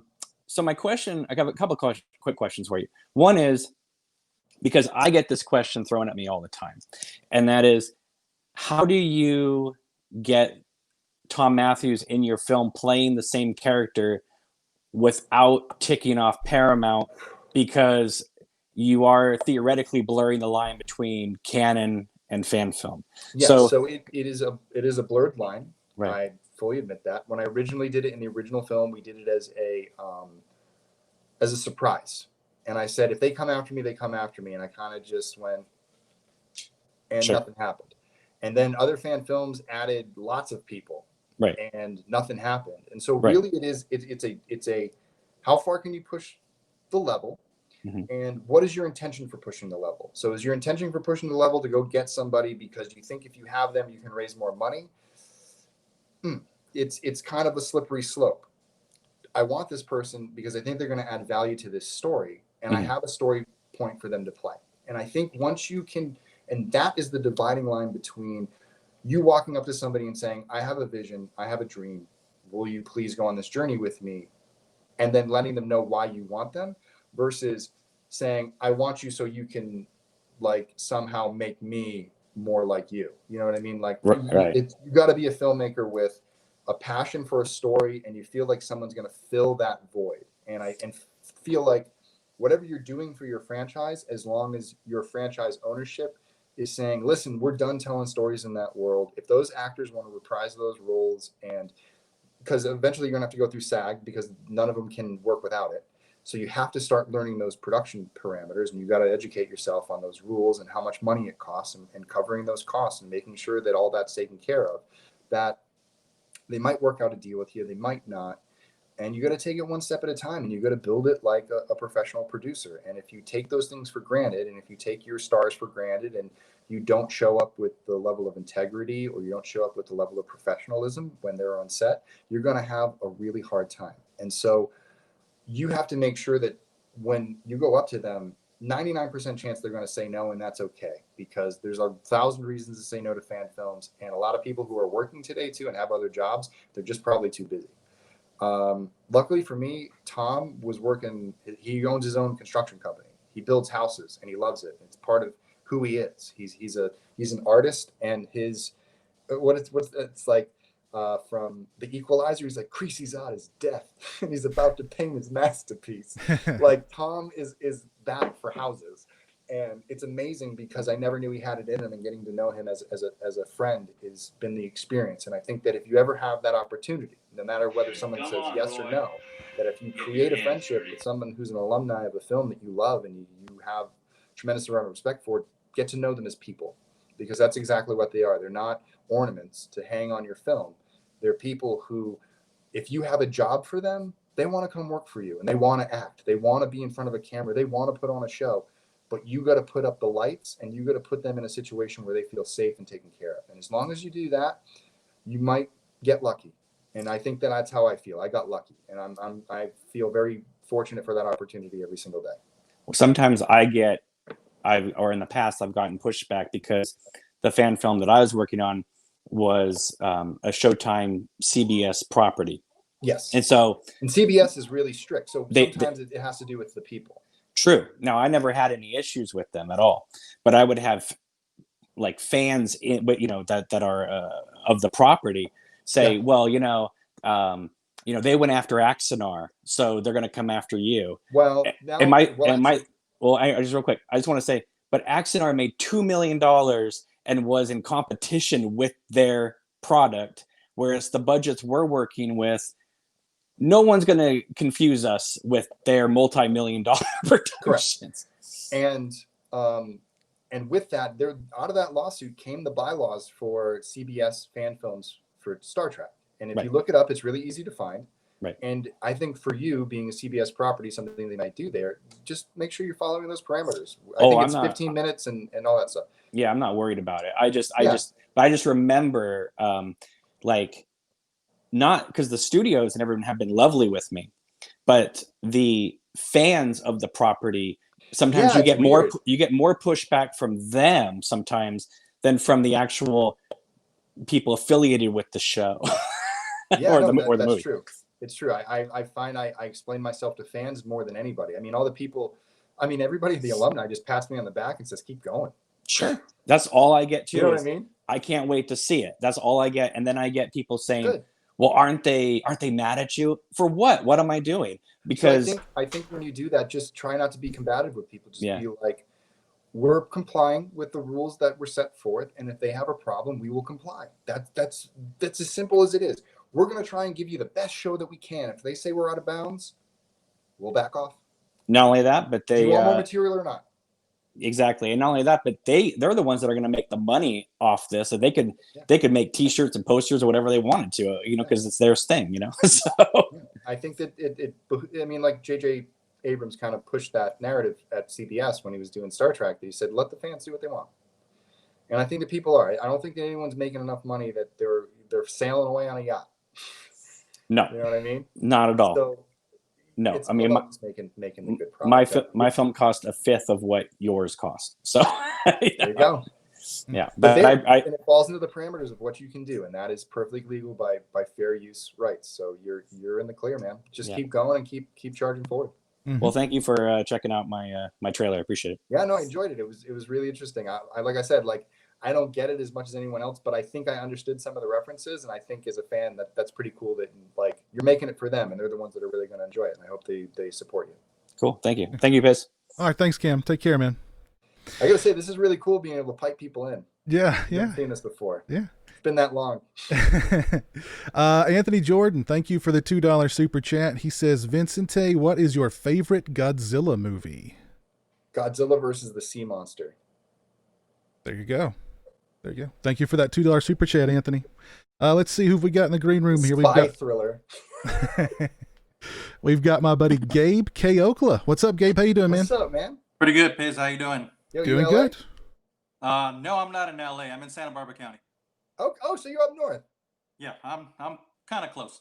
Yeah, no, Andrew's in Santa Barbara. He works at one of the bars downtown. Oh, right on. Yeah, you'll find him out there. I'll have to go check it out once everything opens. Yeah, right. But my question today here is actually from our buddy Christian Hanna, and his question is, what was your inspiration for the design of Jason, and was there a specific movie that kind of inspired you for that look? It was kind of trying to find a blend between the modern look and the original look. I always felt that the modern look was a good in theory, but never really applied that well. It kind of just went all over. Like Jason Goes to Hell, not a big fan of it. The bubbly head look. I know people like that to a certain degree, a certain effects crowd. Jason X, obviously, it's interesting, but I'll pass.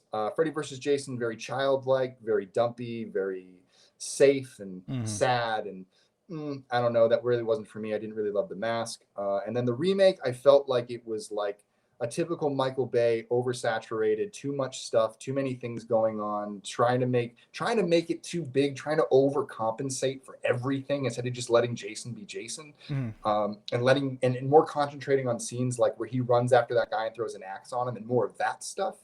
I wanted to create a Jason that was in that world, that was intense and charging, and there's always like you slam the door, he bursts it down. Like there's nothing. It's like, I don't know if you ever played, like back in the day when you played the original Resident Evil 3 Nemesis. And I remember the first time I ran out of a screen and I was like, okay, I'm good because I'm in that back screen. And he ran into the screen. I'm like, you can't do that. What the hell? I wanted a Jason that went like that. So when it came to designing him, it was like, what's an imposing look? I think the jacket could work. So we went from the Sears work shirt to a military M65 jacket because I tried a bunch of stuff. And that's the one that hung the best on my shoulders. That also kind of created some bulk, but like when I moved, it did the sway thing, but it wasn't a jacket that hanged below like my ass. You know what I mean? It was like, it still showed my legs. And when I had my arms out, you saw the entire silhouette of Jason. The color scheme is based on the camp. The camp was very brown and green. The trees are brown, the pine needles are green. So we wanted to make Jason a part of the world, Jason a part of the environment. So green jacket, brown pants, gray shirt that's a neutral color. So that way it would blend. It was kind of like inspired by what they did in Freddy versus Jason, actually. But it was a big puffy sweater. It's like, what if you just made that a thin waffle knit Henley? Ooh, that looks nice. It lays nice. It shows the shape of his body. You know what I mean? It showed the shape of our, like Brian and I's chest. So it made us look like human. And then we used CFX head and hands. Silicone, so that way when we moved our neck and we acted, that was all about being able to have pliability and not seeing the gloves bunch up or seeing the mask kind of tweak and all of a sudden be taken out of the movie because you notice that we're wearing a prosthetic. And the hockey mask came from looking at masks from the 1960s, so the Jacques Plante and a lot of the stuff, the concept masks that were made that were just ghastly looking and scare you when you look at old, like go back and look at the antique masks. And I was inspired by that tone. And a lot of them were blank and they were just hit with, like, you can just tell they just got pelted with stuff. And they probably didn't stop much of the pain from the people behind them. And you could just feel the pain on the mask. And so I went to CFX Louisiana again, and they made that mask for us. I sent them a concept piece of artwork. It's somewhere around here. It was pretty cool. It had a lot of different things on it. It didn't look like the final mask that was there because Brett Morris sculpted it, and we worked it kind of like into a middle ground. We got it to the point where like we painted it to match what we had in the antique masks, and then it came time for chevrons. And I thought about it for a little bit. And my two conclusions were, this mask is so old, the chevrons wore off. Yeah, it had chevrons at one point, but it's gone. It's not the same mask from the original series because, as we all know, and I'm taking this from the end of Paramount, he went through 3 or 4 different masks. The one from part 8 was washed out to sea and melted, so he doesn't have that anymore. He needed a new mask. So this is a fresh one, but he's been wearing it for 30 years. Okay. And the chevron's worn off, and he is worn, and he is like the camp, just old and decrepit and alone and, you know, just wasting away, like in this camp. And that's what I got when I looked at that it felt right. It felt like adding something to it would have made it feel new. And Jason wasn't new, he's old. And that's when like we kind of ran with it, and we just went with that for a while. It was a big risk. And so like Jason has red chevrons, Roy has blue chevrons, we have no chevrons. That's our signature. We could stand out from the crowd. And if we sold the mask, they couldn't say we were making a repro because they don't have a mask in a series that looks like it at all. So we thought that was pretty cool to take a risk on creating something original. And that's how he came together. And eventually when we sold the mask, I made a suggestion to Brandon Scott Murphy at Sculpt or Die, who it now has the original mold in which we make our masks from.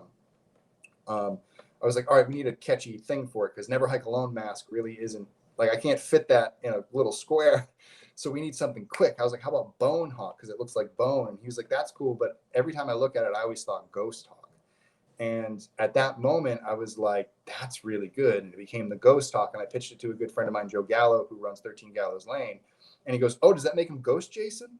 And I was just like, it all clicked. And I was just like, this makes so much sense. And like the story we were telling, and the way he fit into the camp and the way I was playing into the curse, and that this Jason is like, it's living, breathing, it's undead, and there's a little bit of supernatural about him. There's a little bit of magic, and like we can play with it from time to time, and we can make him do some cool things. So I think overall that went into the aesthetic of his costume, the way we play him, and the way we present him on screen. Awesome. Well, Cool. I was actually going to ask that question that Christian had posted in the chat, but you came through, Gabe. Did you have a question of your own for Vin? I actually did, yes. My whole thing was for Halloween, if I put on a mask, I feel like, hey, I'm that person. Your first time putting on that hawk in front of the camera is kind of doing that whole 360 panning around. What was it empowering? How did you feel? Did you feel like Jason, or did you feel like No, an actor? it kind of felt like at first, like getting used to a new skin and fit. It's like, I hate to reference this movie, but like Avatar, when he first gets into the big blue friggin' cat, and he's like, doesn't know how to like walk at first, and he's stumbling around. It really felt like that at first, really, because I was really critical of everything I did. I was actually watching a lot of, today I've been going kind of down memory lane and looking at some of our old footage when we started in 2016. And I'm like, wow, look how far we've come. This is really funny. And most of it was simplifying. I think with Jason, he's a really complicated character. Michael, I would say I slipped that mask on. It's much easier to get into Michael because it's kind of like slipping back into the void and just resting there and not, it's all about not reacting. With Agreed. Michael. Yes. And I think Jason is very reactionary, and his reactions say a lot about his character. And if you don't know how to react as Jason, you send all these mixed signals. And I think that one of my schools of thought in the year that I trained for it was learning how to move like Jason. And I really feel like we did it pretty well in Never Hike Alone, but I don't think I really mastered it till Disappear. I think in Disappear is when I felt that like I feel really confident in this costume and I know how I want to move. And a lot of that was stalking people at conventions and practicing and having fun. I think that's the most fun thing. I think, you know, when we can kind of dress up for photos and do film, that's great. But when you get to walk out into a convention full of like 200, 300, 400 people, who knows when that's going to happen again. But, and being able to kind of become a character in front of a lot of people, and it's a live audience and there is no cut, let me reset. I think it was really good training for me to stay in character and then kind of go back and forth. So I think it's been a long journey, and I still feel like I'm still learning. Awesome. Well, thank you both very much for your time, and I appreciate it. Thanks, man. Thanks, Gabe. Yeah, take care, man. Will do. You too. Let's see. Nico, my buddy Nico comes through with the $5 super chat. He says, great conversation, gentlemen. Just sitting back and taking it all in. Thank you both. Well, thank you, Nico. Thank you. Very kind. Yeah, we've got one other person in the green room here. This is the other Jason from Influence Films. Thanks for doing this. I love the channel. Thank you. So Never Hike Alone is incredible. I bought the Blu-ray on eBay. I love it. eBay? eBay, yes. You could have come to us. You probably could have got it a lot cheaper. Well, I got it after the fact. So Okay. I did what I could because I saw it on YouTube and I just loved it. So, but I'm totally excited for all the stuff you're doing. Great. I've made some fan films on YouTube, including one that was pretty popular. It has Harley Quinn from Batman going on a blind date with Pee Wee Herman. So again, I totally love all the inside baseball talk tonight. I was curious, could you talk about your writing process? I've only made like short films and I'm leaning in towards writing a feature length film now, but it's definitely overwhelming compared to a short, like 10-minute fan film as far as storytelling. Like, all right, I'll try to get too far away so I don't give anything, but hang on. See that board? Yeah. It's filled with note cards. And that's really my writing process, is I figure out my scenes and I tell my big story. And I think that one of the processes of writing is that it's never stops. There is never I start at the beginning and I go to the end and I'm done. It's go to the end, go back to the beginning, start again.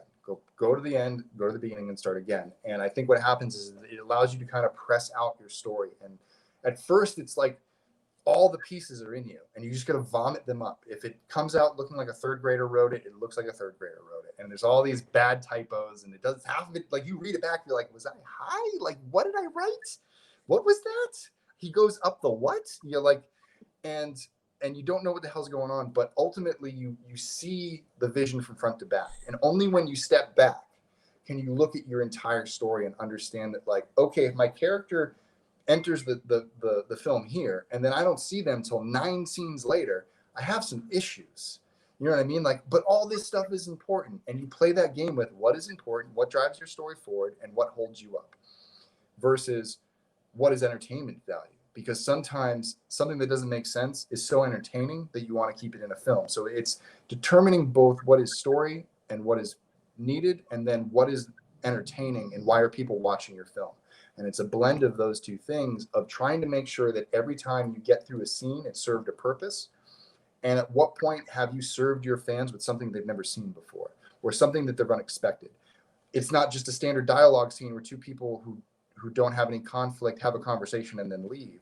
That there's a conflict and there's a driving force that's pushing them through that conversation or driving them through a scene trying to get to something. Like they were in one place at the beginning and then they're in another place at the end. And sometimes in the writing process, that doesn't always happen. And you just have to keep pressing on every place you ever feel that gut feeling of like, I don't think this is doing or like this isn't for me. And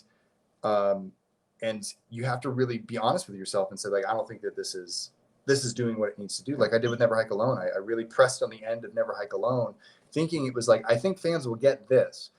And then as I pressed on it, I went, I owe them more than this. I was like, they want something here. I was like, so I'm going to create something. And that's what I ended up doing. And like, it's all about understanding that it's not a rush and that it's better to have a good story than a fast story. And that good stories take time. And when you first start a story, it's really sad because I used to talk to storyboard artists when I worked in animation. And they'd be like, it's kind of sad when you do a film because usually the first time boarding it through, about 99% of what you draw gets thrown into the trash. And that's just part of the process. And I think I was just watching an episode of Doom Patrol. And I don't know if you've been watching that, but there's a scene where like the robot character walks in and he sees all these like crude drawings of what the doctor wants to do to him to upgrade him. And it looks nasty and painful. And the doctor says, he's like, sometimes you got to get the excrement out so you can get to the golden nugget. And so you can't be afraid to fail while you're writing and not write the perfect script every time. And the key is always going back to the beginning and never stopping in the middle and going back. Unless you make some brilliant discovery that needs to be, but go to the end and then look at it again, have serious conversations, let other people read it, people you trust. Don't ask people who are going to be like, yeah, I read it. It was great. Good job. That's usually bad advice. Somebody who goes, I had some problems with stuff. You want to talk to them because you want to be able to defend your ideas. And if you can defend your idea to the point where you're satisfied with it, you can keep your idea. If you are still mixed about it, like you can't get this person to do it and you're struggling with it, then it is time to look at it and give it an additional thought. And it's a struggling process because it constantly feels like you're failing. It feels like you're failing your reader. It feels like you're failing yourself. I can't get the script done. I can't shoot. And we put that pressure on ourselves. And I think if you take that pressure away and you just let this story grow and you have more life experiences. And as you're going through your life experiences and you're writing your script, you start to notice these things that these repetitive things in your writing that are also happening in your life. And you understand how kind of these things become an outlet. And you can use those things to your advantage. You can't tell the same story as your life, and the character is not you. The character is a character, but you can put your character in a situation that you relate to, and you watch the situation play out in a way that's a little bit more entertaining than everyday life, which is kind of sad sometimes. And that's kind of really the way I kind of do it. I try to just kind of ground it in that type of line of thinking, and I don't go forward until I feel like it's ready. Wow. Thank you. Appreciate it. All right. Thanks for your question, Jason. Take care. Thank you. Have a good night. All right. Very cool. We've got a couple of more people in the green room, but I will, I'm going to throw a couple of questions out there at you. Actually, my buddy Toronto Freddy comes through with the $2 Canadian super chat. He says, would you ever consider having Freddy in a film? We're doing Dylan's New Nightmare with the horror show and Cecil Laird, which is a lot of fun, based on Wes Craven's A New Nightmare, welcoming back Miko Hughes as Dylan Porter. So talking about asking some of our childhood heroes to come and work with us. Miko's going to reprise his role as the character he played in the standalone Wes Craven's New Nightmare. I think that's really cool that we're kind of stepping into that version of Freddy, because I've seen a lot of good fan films out there. Dominic Smith's Return to Elm Street was really good. The trailers that came out about 3 years ago now, around the same time as Never Hike Alone, those were really good. But I think this is another good story. So we're working on that. And we've actually discussed that. And I put a bug in Renee Rivas's ear, and I put a bug in Cecil Laird's ear, that if we wanted to, and there's this fan film universe, that our Jason, their Freddy, and their Michael all exist in the same universe in some way, shape, or form.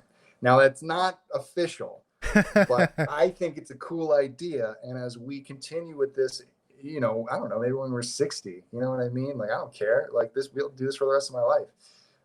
I'd like to make some real stuff, but in the meantime, this is my hobby. This could be fun, but to eventually get through our stories that we want to tell with each of our series, and then cross-pollinate and have fun. And like, as long as the fans are there, we're there for them. You know what you could do? Throw Sean Richards into the mix and have an imposter Jason in there.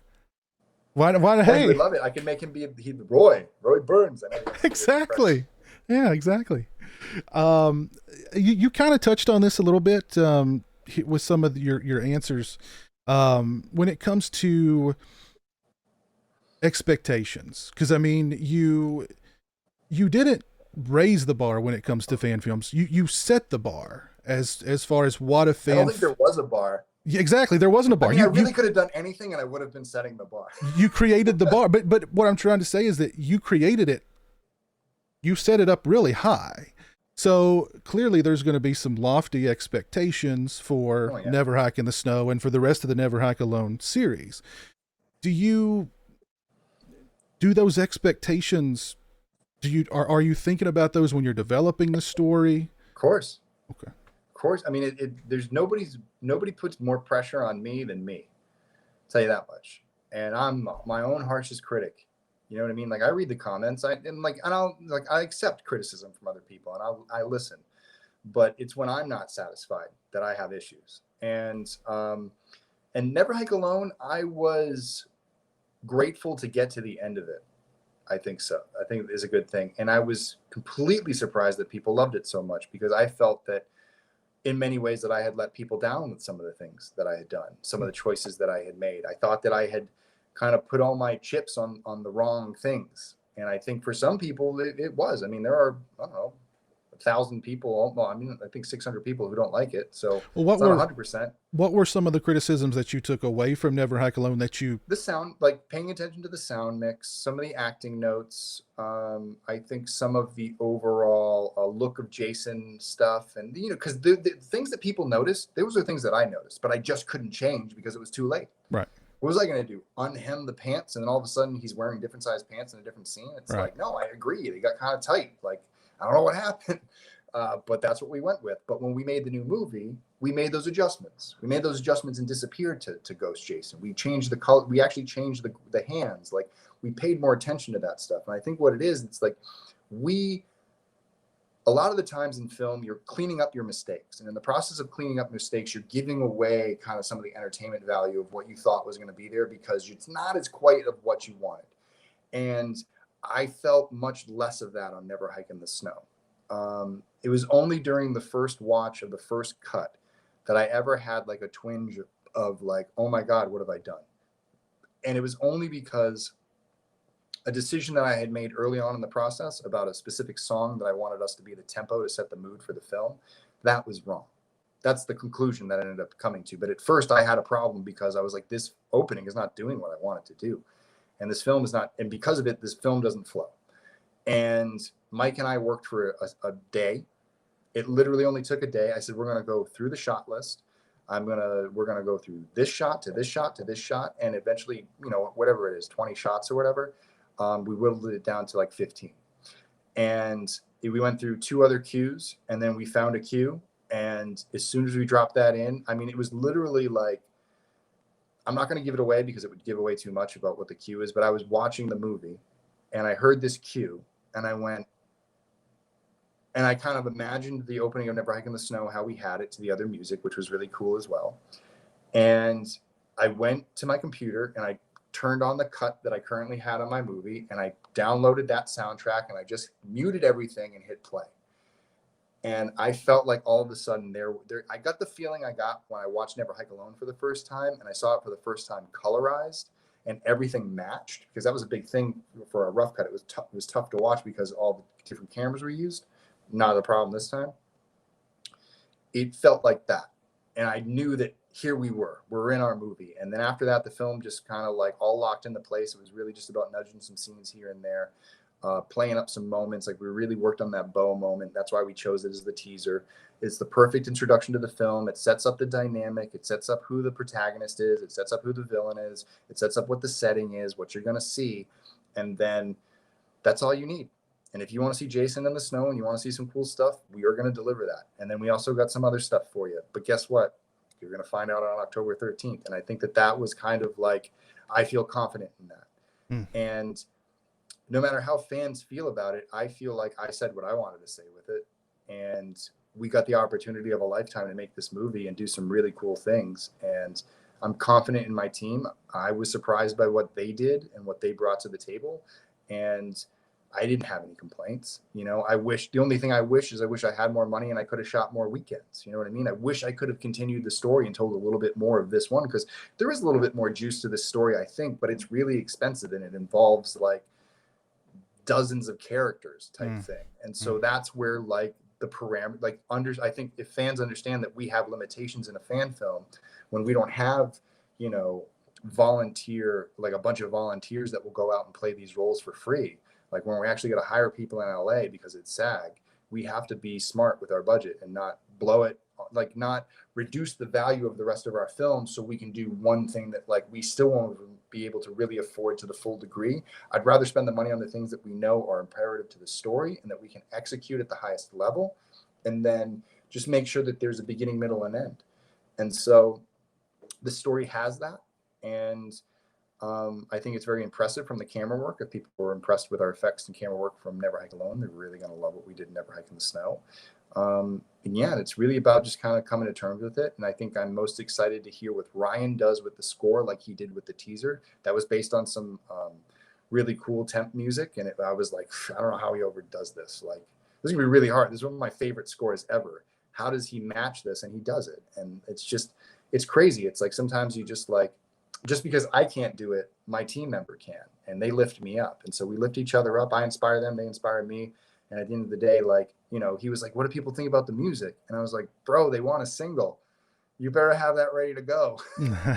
Work on the score first, but then afterwards, you might want to extend that track and come up with some different beats and have some fun with it. We should put that out on Spotify or something and let people just rock out to it, because it's just like, I love watching the reaction videos and people start bobbing their head. It's like, and people get that smirk on their face when they see that arrow getting drawn back and they know what's coming next. And it's like, that's why we watch these films. That's why I make these films. I want to make you bob your head and smile. And I want to make you cringe and reel back. And I want to make you cry. And I want to make you like I want to scare the shit out of you. Yeah. I'm coming for you in this one. I'm coming for all of you. Like we designed some really cool shit in this one. I think you're going to be surprised. Or like what Jeremy said in our trailer reaction when it cut to black. What happened to Buddy? Like, we don't know. We got to wait. You may, you know. That's right. What happened to Georgie? Exactly. We've got another fan filmmaker in the green room. I'm going to get to him momentarily. Nico asks a good question. He says, Vincente, do you make fan films for a fan you have in mind or just for the fan in you? For the fan in me. Okay. These are the things I'm trying to present to the world, my take on Friday the 13th. And it's diversity as far as the types of stories you can tell with it, that it's not just locked into the formula, about the complexity, that there is a lot of wonderful things that have happened in the Friday the 13th films that have really gone untouched and unnoticed. And that if those were paid attention to in the story, that we could elevate this series a little bit higher than what it was, that we loved them for what they were, but in modern times, we know that audiences want different movies, and we know we need the young audience to lift it up as much as the audience that's always been there. And we have the films from the past. They're there. There's a box set coming out on the same day we're coming out that you're going to be able to watch them in the highest definition they've ever been in. You're going to see uncut scenes from part 2 that have never been seen before. This is going to be amazing, and it's all going to be there. But now it's time for something new. It's time for different voices. It's time for just everything. And I think that having that opportunity to kind of steer a direction of what a Friday the 13th film should look like has always been my life goal. And I want to do it at the professional level. And if that's not an opportunity for me right now, then if the fans are willing to back me, then I'm willing to put in the work for you. Awesome. All right, let's bring on James. James, what's up, man? How's it going? Hey, how's it going? This guy. Oh, what's up, Vince? How's it going, man? Good. I like the beanie.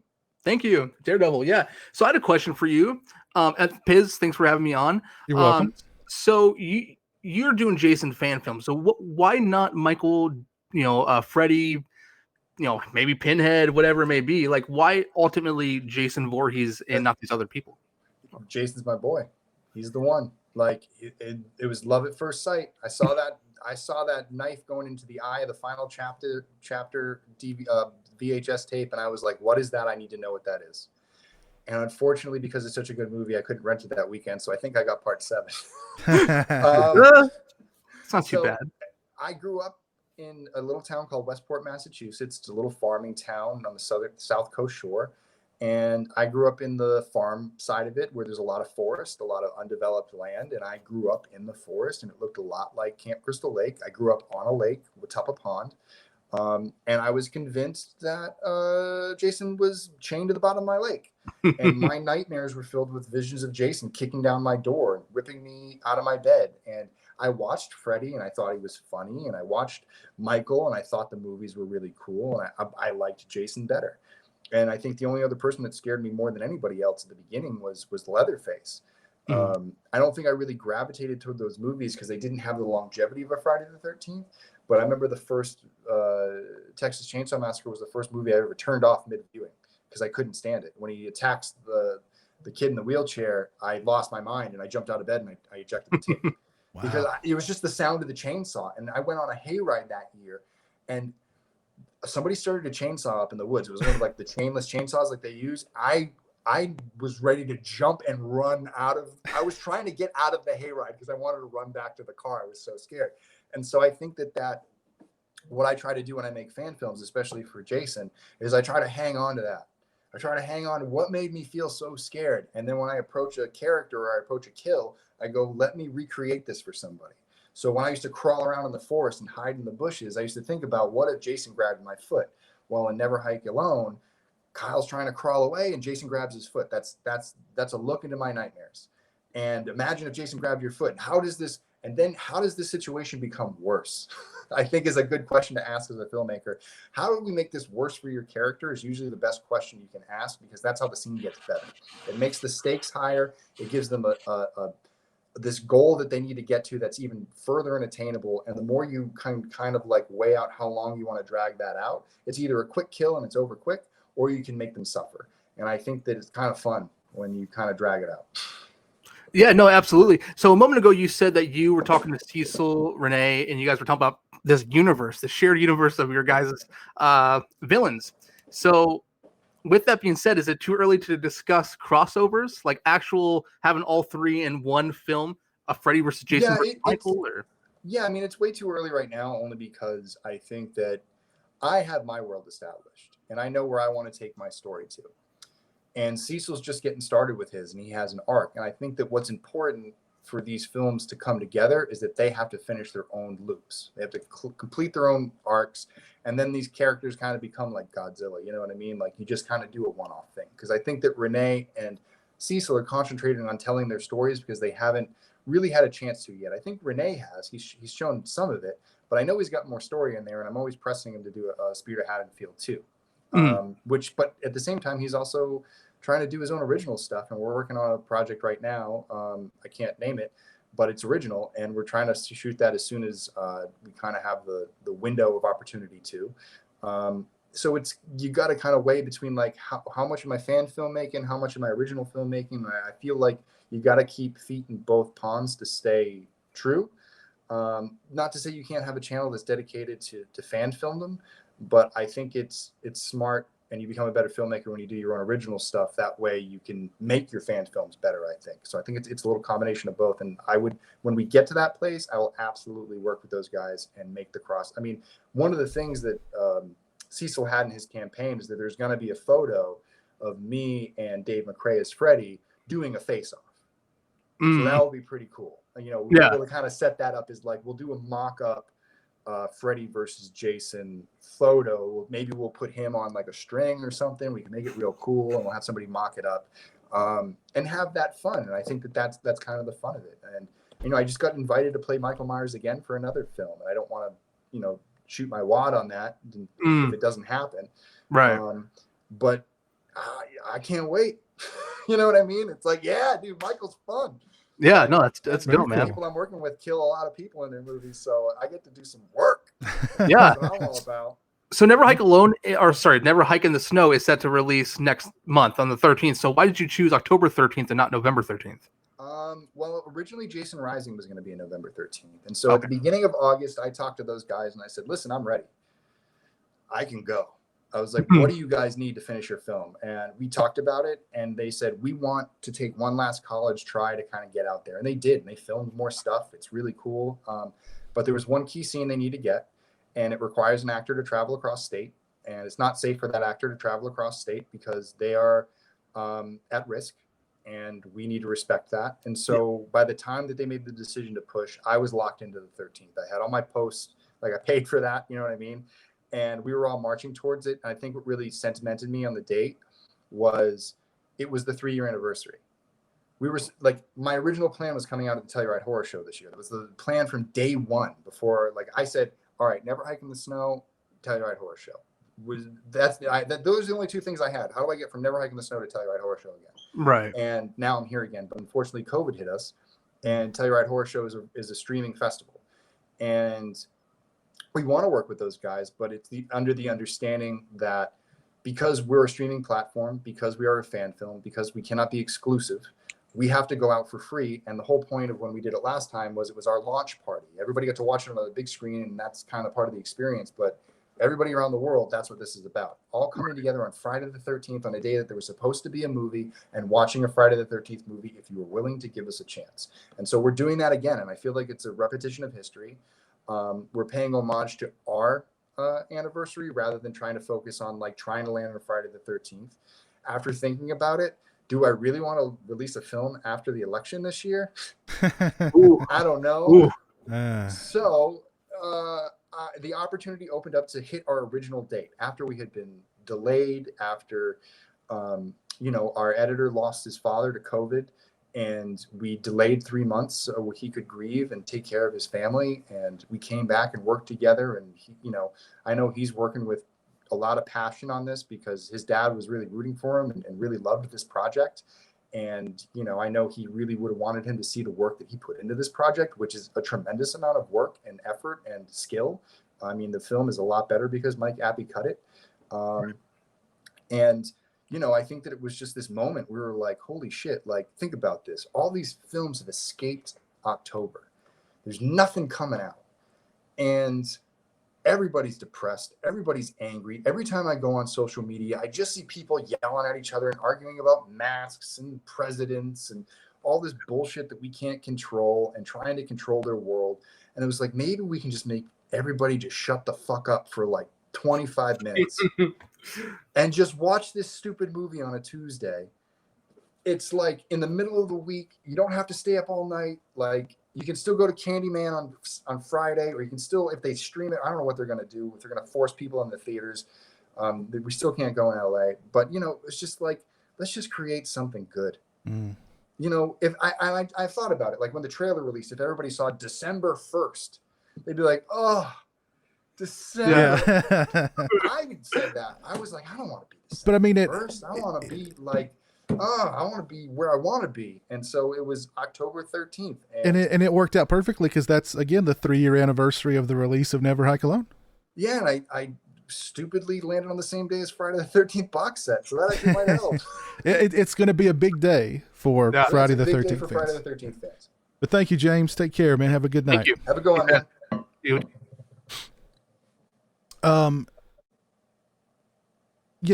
With all of these people trying to crowdfund their own indie films or their own fan films, doesn't that say something about how disconnected Hollywood is with the kinds of movies that we really want to see?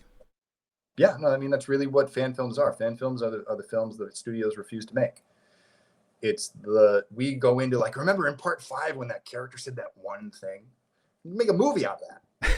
You go and pitch that to the head of Warner Bros. They go, what? Hey, I care. Is it going to make money? I don't know.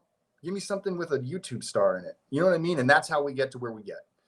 give me something with this, give me something with that. And it's like, they only look about how to sell the film, and they don't realize what fans are interested in, what the thing that's going to make us lean over the screen and study it. You know what I mean? Like the way that we go and we find all the continuity errors, or the way that we try to make sense of all like the logic gaps. And we're like, all right, yeah, I watched this film like for the 400th time now, and I'm just noticing this. You know what I mean? And I think that that's the level of fandom that really appreciates these films. And I think the casual moviegoer just wants to have their popcorn film. And sometimes they feel left out of these movies because they don't know what's going on.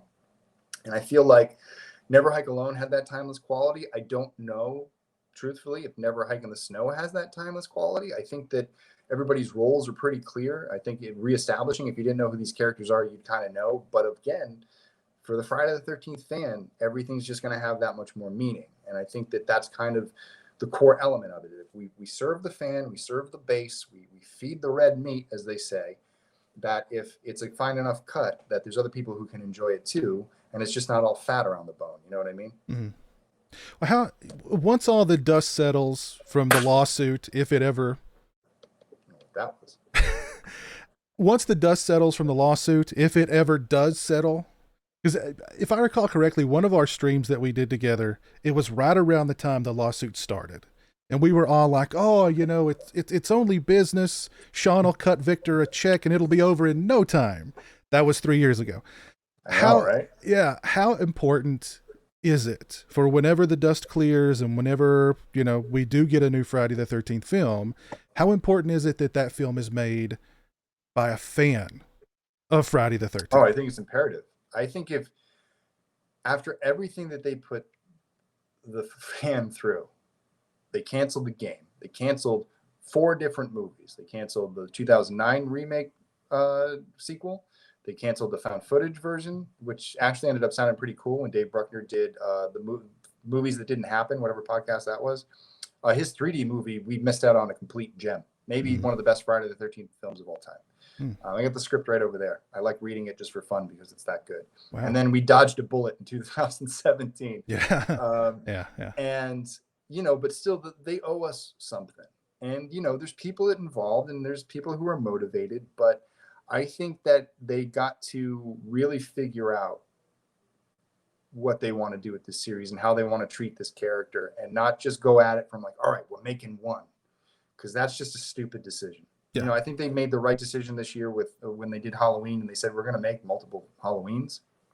That was smart because they were trying to build something in that had longevity. And I applaud them for that. I don't know if, I mean, I can say the 3 things that Halloween 2018, that if it didn't have or didn't do, would have been a better film. I don't think that matters now. I think that they've established their through line, and I want to go on this journey with them. I wish that there were a couple things I would, you know, but other than that, it's their story, so they got to tell it. And I think that it's up to and it's going to be, are they going to listen to fans, or are they just going to go off in their own direction and not care what the fan says? And then when the fan says, I don't like it, then turn around and go like, well, that's your fault. Yeah. You know what I mean? I think at that point, if anyone ever said like, we don't like this, I go, then my job here is done. I'm sorry. Next person up. You know what I mean? That's what I want.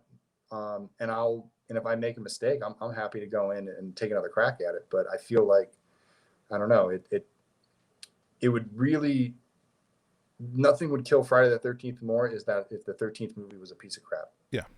Well, I mean, we need to have, it's been on a downward slope for a long time. We need to bounce back. No more highest drop-off weekends ever. I think what fans want is a film that when fans walk into the theater on Friday the 13th, 2021, 2022, whatever it is, that when they walk out of the theater, they're grabbing the first person that they see and they go, you have to see the new Friday the 13th movie. You're not going to believe it. Yeah. That's the point. That's what we want. And that's how films are successful, because that's how the original Friday the 13th got famous, because kids ran out of those theaters and said, you got to see this shit. And people haven't done that in a long time for Friday the 13th. Yeah. You know, say what you want about 2009, but it didn't have enough people to get it a sequel. And that's my only gripe, and that's my biggest gripe with it. And that's why I'm so hard on it, because it should have. It was $20 million. It had $20 million to make this movie, and they made the one that couldn't get the sequel. Yeah, they made, like you said, they made the one that had the biggest drop off in. Yeah. It made money. Yeah, it shows that people are going to show up, but they need that word of mouth, and I think that ultimately that's what we're aiming for. Yeah, The invite link I posted in the chat if anybody wants to jump on and ask Vin a question. We're going to wrap it up here in just a little bit. I mean, what is it about the Friday the 13th series that's made it have such longevity?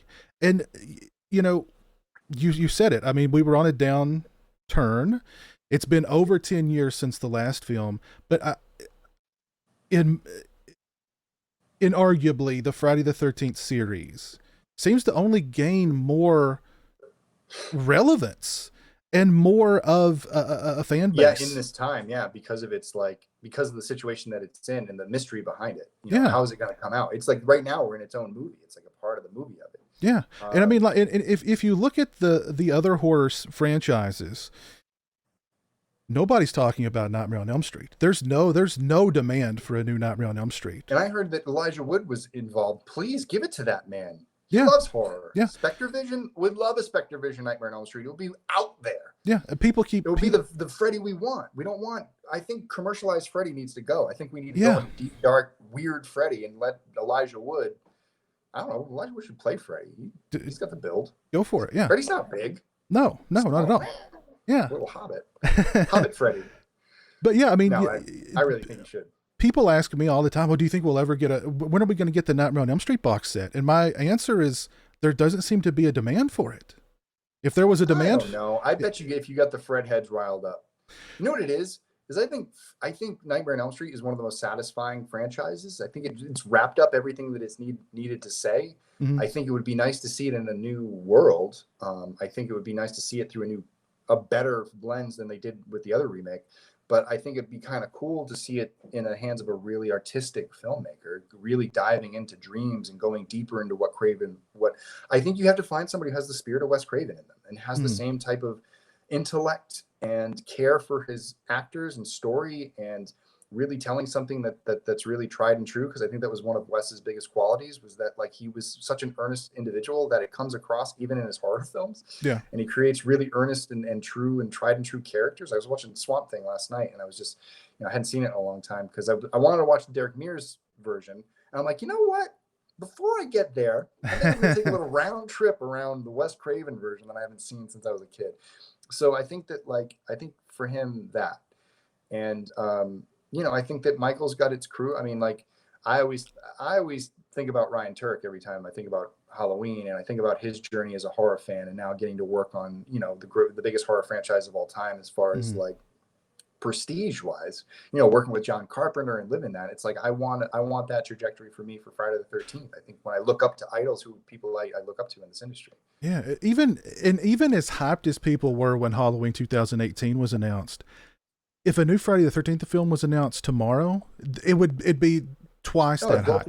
Yeah, it'd blow up the internet. No doubt about it. Second, that's what somebody said, like, oh, the rights got resolved. I said, no, they didn't, because I didn't see anything explode today. Yeah, the internet didn't break today. You know what I mean? Yeah. Because my phone didn't ring off the hook from people yelling. They finished it. You know what I mean? Because that's what, anytime something happens on Friday the 13th, I get a phone call from somebody. Yeah. When they my friends who are all out there looking, it's not like somebody special's calling, but it's just like, when Scream Factory announced that box set, the internet broke. That was every social media post. It's so funny. Yeah. It just seems like the series just gets more and more popular, and there's more and more of a demand for it. Even though there's not been a film in over 10 years. It's an unsaturated market. There's nothing new. There's no new. There's a new toy coming out, but there's no new styles that Jason really being made on a mass production level. Can you imagine if they made like the fan film Jasons into actual NECA toys? Yeah, that would be. That's cool. An opportunity that's being missed, and friggin' Sean and Victor can dip their fingers into that and get paid from that, and like all this work that fans are doing. Like if they just legitimized this all, or like created like a haven for us to go and create these films for ourselves. Maybe they can make some money off it and we can entertain ourselves and everybody wins. Yeah. Amen. What do you think it is about the series that makes it that's given it that longevity though? There's something for everybody. No film is the same. It's, you talk to a fan, just do a top 10 in this chat right now. You're going to get fist fights. That's true. You know what I mean? It's like somebody asked me once, like, I asked them, Jason Goes to Hell, how do you like that film? And they said that it's just the most diverse film in the series. Everyone hates it, but everyone talks about it. You can't stop talking about it. That's what makes it so popular. It's so interesting. It's so different. It doesn't follow any type of rules. And I think that's what sets Never Hike Alone apart, is that it actually follows rules for once. So it's not the end all be all. I'm not saying that this is the end of Friday the 13th, but for anybody who's OCD like me and wanted to see it all wrap up, here's a pretty good version of that. Like in a modern age, like with all the cool things that we can do and not hindered by 80s technology, which the old films were, and still entertained us still to this day. Yeah, I mean, I think it's kind of like, I want to see Jason X2 just as much as I want to see Jason Escapes Manhattan or Jason in Hell, or, you know, or even the sequel to 2009 that was set in winter. Or, you know what I really want to see? I want to see Tom McLaughlin's Jason Never Dies, a full feature winter set Jason film by the guy who made Friday the 13th Part 6, Yes Please. Yeah. You know what I mean? Like, I want to see it all. And I think what we just saw with Batman in the multiverse, when you have this Snyder cut and you have COVID Pattinson making his movie too, poor guy. There's like the speediest recovery. There's like 5 ongoing DC universes right now. And they have animated films. I mean, I've been watching all the animated films and stuff like that. And they're going to do a TV series. Guess what? You can do that for Jason. Yeah. Movies, TV, streaming, games. He goes everywhere. He's popular. People will buy it. You will make money. We will be happy. How hard is this? What a part of this equation doesn't make sense? Yeah. Stop overthinking it. Just give us stuff. No doubt about it. We've got somebody. Put people in charge that know what they're doing. Exactly. Like the people at Scream Factory with this cover, they got the right art on it. It took them 30 years. Yeah. Well, and they got the right people to work on that box set that would give it the love that it deserves, instead of just hiring it out to some random, here, just do some stuff. And, that makes a difference. That makes, I mean, the old 10 Blu-ray set that we had, that when you open it, the first image you see is Willa Ford. You know what I mean? That was not made by a fan, because clearly it would not be Willa Ford. But anyway, we finally have a box set that's made by fans for fans. That's what's important. I can't wait. And the artwork, I can't wait for the posters and all that stuff. I just want to see it all. Oh yeah. I'm just going to drink it up. Exactly. Can't wait. October 13th is going to be so much fun. So much fun. We've got Devin Lott here has joined us. Devin, what's up? What's up, man?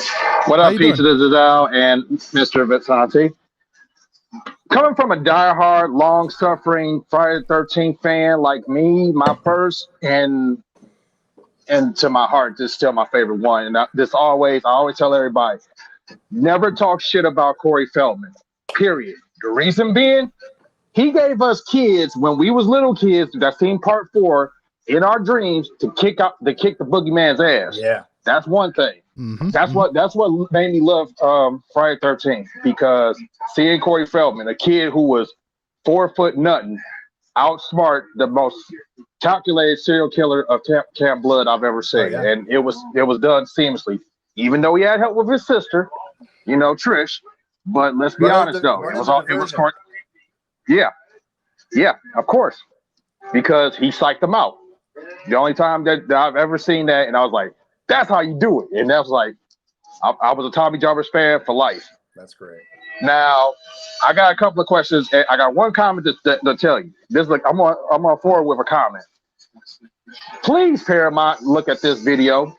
Paramount, New Line, whoever is owning the franchise right now, or AKA the custody battle. I call it a bullshit custody battle because of the fact he's holding our favorite serial killer hostage. Let's be honest, man. He's holding our favorite serial killer hostage. It's true.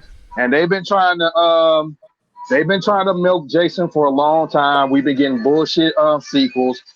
I mean, even though I got a soft spot for Part 9, I'm on two sides of that coin though, because in fact it's like Jason's hidden. If you want to get technical, it's for me. I consider it Jason's Hidden. If you know the 1986 movie The Hidden, or the 87 The Hidden, same movie, but with Jason, and a better ending. Because honestly, in my opinion, I would have rather seen that. Of course, but I would have rather seen that first 15 minutes into a movie itself. How the FBI and all the Alphabet Boys came out of nowhere just to kill Jason off. But I would rather see it in a different setting. Like you have this team of FBI, almost like a Hatchet, per se. but a little bit different. You have all these CIA teams and stuff going to Camp Crystal Lake because they've been trying to find out who this killer. You got a profiler. You got your average military dude who's gung ho. You got a captain, and it's like almost like a Predator type deal. Yeah, I was gonna say Predator. But they're getting exactly, but they're getting hunted by him, and it takes one guy. I'll tell you what. Why don't you do me a favor and check out my friends at Jason Rising? James Sweet is a big Predator fan, and actually their story is a lot like that because it's about a group of police officers, federal agents, and a sheriff and his deputy going into Camp Crystal Lake to go get some prisoners that have escaped a work farm. And while they're in there, they get stuck in Crystal Lake with Jason, but not only Jason from Final Chapter, but a headless Pamela Voorhees that's risen from the grave to also protect the camp. You should go check out their trailers. Go check out the trailer. It's really cool. That sounds sick. Stuff, and it's good quality. That sounds dope, man. So I'm thinking about that in my head right now. That's for you. You go check that one out, and I think you're really gonna love that. Vince, that's some cool spirit right there, man. That's what we call that cool spirit right there. I gotta see this. But getting back to my question. Go ahead. What was your Friday 13th that got you hooked saying this my man's in them right here? Actually, for me it was the old Tommy Jarvis in part 6. I was really into Tom McLaughlin's vision. I think the beginning of the movie really got me in. I was really scared of that Jason, and that was the one where since he got pulled to the bottom of the lake, that's when it cemented in my head that Jason was in the bottom of my lake. So the one that I grew up near that I used to swim in, I used to he's the one I saw in my nightmares. And I watched all the other ones and I love them. And part 4 is my second favorite. It goes 6-4-2. Yeah, that's about the same with me though. But I have to give 3 his props because of course we got the iconic hockey mask. Yeah. And then Jason was running, just didn't like the prosthetics on the mask though. But Richard Brooker made it work. Yeah, R.I.P. Richard Brooker. Yeah, it was just I think that that one I think went for the comedy tone, almost like Texas Chainsaw Massacre 2 did. And I think 2 kept the dark tone of part 1. And I really just like some of the kills in part 2, directed by the same guy. But I think the setting, it was a darker setting. So in part 3, they had to have brighter sets because they had the 3D camera. So they had to have brighter lights. And so it's a brighter movie. And I think they made up for that by making it really windy. But for me, I like what Zito did in 4 and what Meyer did in 2, which is dark nights, really shadowy areas, and then Jason comes out of the shadows. Exactly. That scene when Ginny's like, "There's somebody in this room." That's one of the scariest moments in the film. My personal favorite out of 2, I would have to say, of course, the faulty stab two skewer. My personal favorite. The no fucks given with the chain with the hatchet straight in my man's forehead. When he got on the wheelchair and he wheels down. Yeah, wheelchair kill. In the series. Yeah. That is one of my favorites too. And another good one as far as 6, of course, triple kill and the human pretzel. Even though Sheriff Gaddis, man, he held his own though. Yeah. Sheriff Gaddis held his own though, man. I give him that. But I gotta give you props for bringing back Tom Matthews, man. Because Tom Matthews, man, I was like, will we ever see my boy, the real Tom Jarvis, other than Corey Feldman? I'm not discounting what Tom Shepard did though, but I wish in a alternate reality or universe, no COVID, I would rather see Tom Matthews have the same martial arts skill and fighting instinct like Tom Shepard would have had, and he went toe to toe with him. You're gonna like the way we have Tommy fight. Yeah, because when we start to have him really fighting Jason, I think you're really gonna love that stuff. And I'd love to see fan films that brought back John Shepard for its own thing. And then if Corey would ever come back, I'd love to see him finish his story too. I think that they can all exist. Yeah, there's no reason. I think Corey would though, man. Yep. I think Corey would though if he just for the fans, because I follow him on Instagram though. He's very out there, but he's still one of my favorite dudes, man. Because of the fact, man, he's been through it all. Not only the personal, but just his career, man. It's actually interesting, quite interesting. And Devin, but, those kills from part 2 that you like so much, wait till the box set comes out. Wait till the box set comes out and you see the extended footage of And those. you told me, P, you told me last night, man. And you know, I was like, man, I got there late because I just got off work, man. I was tired, but I'm glad I caught up with you, man, just on your stream, man, because I know that you was trying to get at me and stuff, man, but I got so tired from work. Right now I'm working at the hospital. It's this COVID stuff is a trip. It's a trip and a half, man. Damn. Are you working at the hospital? Yeah, I'm a essential worker, and I'm in the worst thing. I'm in facilities management, cleanup, and we see a lot of stuff right now. They got one part of it locked down for COVID, the other part for regular hospital for regular patients, and then we got the other ones for trauma and all this stuff. And I'm seeing more people coming in at an alarming rate in Michigan. I'm in Detroit, so you can tell what that's going through, and along with other things that's happening in our city and state. But all in all, man, we holding our fronts up, and even us, we ain't even getting no movies, man. But on the other hand, I give props to Gretchen Whitmer, man, because in fact, she's trying to keep everything safe. So I'm giving her the benefit of the doubt, because she ain't just trying to let us be fed to the wolves and then we all get sick again and stuff like that. And winter's coming, and we don't know what's going to happen next. It's true. That's but true. Hopefully all take care of each other. But hey, y'all guys, Vince, keep doing what you do, man. Bring out that content, and Paramount needs to recognize you, man. So in fact, you are doing hella work on screenwriting as well as creating your own content, man. You give me a lot of inspiration. Because in fact, I'm starting my YouTube channel too, as far as being a movie pundit. But I'm loving your content. Oh, do me a favor. By the way, if you can, follow me on Instagram under Devin Lott, or you can email me at MrYankeeBoy81@gmail. I want to buy that Never Hike Alone, man, because eBay, man, right now, man. No, dude, go to the Instagram. Go to our Indiegogo. We got it for $20. Indiegogo. Can you send me the link? Second and third edition. You get it for the right price. Yeah. Indiegogo. And what's the link to that? Like for your link? If you go to like all my page, if you go to like the trailer that we released, the link's right in the description. It's the first thing that's on top, just for everybody. And if you do that, you're gonna get your name in the credits and Never Hike in the Snow. I'm gonna get that. I'm gonna get right on that.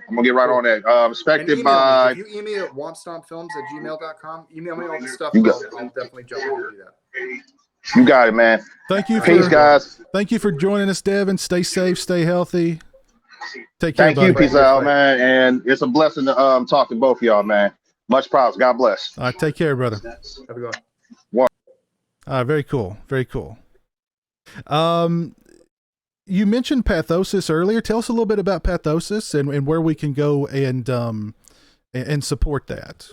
Yeah, so what's going to be really great, the two things that we're going to do on the Indiegogo, and I think people are going to be really excited about this, is first of all, Pathosis has been finished for a while. We took it on the festival circuit. We know that we're going to release it to our Indiegogo backers on October 1st. But I talked to the director, and we've decided that we're going to put an Indiegogo perk on this Indiegogo so you can join us on October 1st for the release of Pathosis. You'll get a private link. We'll stream it for the night. You'll get a download of it. It'll be really cool. We'll continue to take. We won't put it. I think we're discussing of putting it online around Halloween as well. So if you want an early look at it, we're gonna open up that on Indiegogo, and you'll get to see the exclusive, the first original production by, solo original production by a good friend of mine, Austin Boning. Pathosis follows the story of Samantha, who suffers from a mental disorder that requires her to take medication that keeps her up at night, and so she decides not to take her medication and goes through a psychotic episode and has to see if she can determine what is real and what isn't before it affects this weekend that she's having with her fiance at her mother-in-law's. So she's trying to impress her mother-in-law, and she's having a psychotic break. So it's a really tense movie. There's some really great creature work in it. Like I said, it was directed by my good friend Austin Boning, who's a pre-vid supervisor. He won a VES, which is like the Visual Effects Awards. He won an award for designing the sequence in X-Men's Days of Future Past where Quicksilver runs around and saves everybody. He designed the camera work for that scene. Oh, cool. And that he worked on Godzilla King of the Monsters. The first sequence he worked on that he showed me, he destroyed Fenway Park, and he's a big Red Sox fan, so it broke his heart, but also he loved destroying Fenway at the same time and working in it. He's a professional person. He works on the biggest movies that you watch all the time. He's working on Doctor Strange right now. Wow. He goes to work every day and works with Sam Raimi and Scott Derrickson. So he is studying under the best, and he's a good filmmaker, and we're really proud of the short that we made with him, and we want to make it people available to see it there. So we'll put that on the Indiegogo. And the other announcement that I want to make is that we know people love VHS, and I talked to our friends at Tapeworm VFX. We're going to release a second edition Never Hike in the Snow VHS, a third edition Never Hike in the Snow VHS, and we're going to release the fourth edition Never Hike Alone VHS with never before seen artwork that you've never seen before. I've actually been sitting on this artwork for like a year and a half, waiting for an opportunity to use it on another one. So on the Indiegogo later this week, once I get the designs in, all of those perks will become available, and we'll make them available. And they're all limited at about 50 a piece. Wow. Very cool. Very cool. And you've got 13 Fanboy that you worked on. Yes. Jason Rising. Correct. Dylan's New Nightmare. Untitled Renee Rivas Project. Untitled Halloween Project. I'm also working on another film, Ghost Chicken, which I mentioned before, original project, which will crowdfund hopefully later this year. And then I'm actually attached to direct an original feature film titled The Kindness of Strangers. It's about two serial killers that discover each other on the open road and then battle it out until only one's left standing. It's a horror comedy. It's going to be a lot of fun. I worked on it with a writer by the name of Ian Bush. I worked with my manager and producer on this, Gavin Dorman, and Joan Mao. It's a project that I was attached to about a year and a half ago, and I came in as a script doctor, and we took this script, and I really fell in love with the premise, and I fell in love with the characters, and I just put my spin on it. And the writer's really happy with the way that I kind of came in and said, I think you got a great story here. I'd like to do some things with it. And he put his faith in me, and my producer's really happy with the script right now.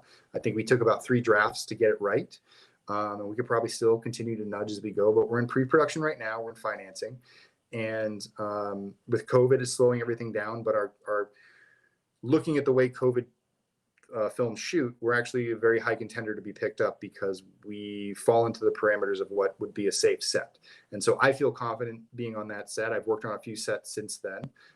Since COVID has shut down everything, Hollywood is kind of limping its way back to work, as you've seen. And I've worked on a few DGA sets that we ran by the rules, and I know what the expectations are. And it's fun to see other industry professionals like Kelsey Burke, our original VFX artist, posted a great post for any VFX artists who want to know what is the best thing to use on set for a face shield. It's the glasses with the shield seem to work the best. There's some that look like stormtrooper masks that if it's really windy, those are good, but don't use the headbands. Those are the ones fog up and they don't do a good job for makeup application.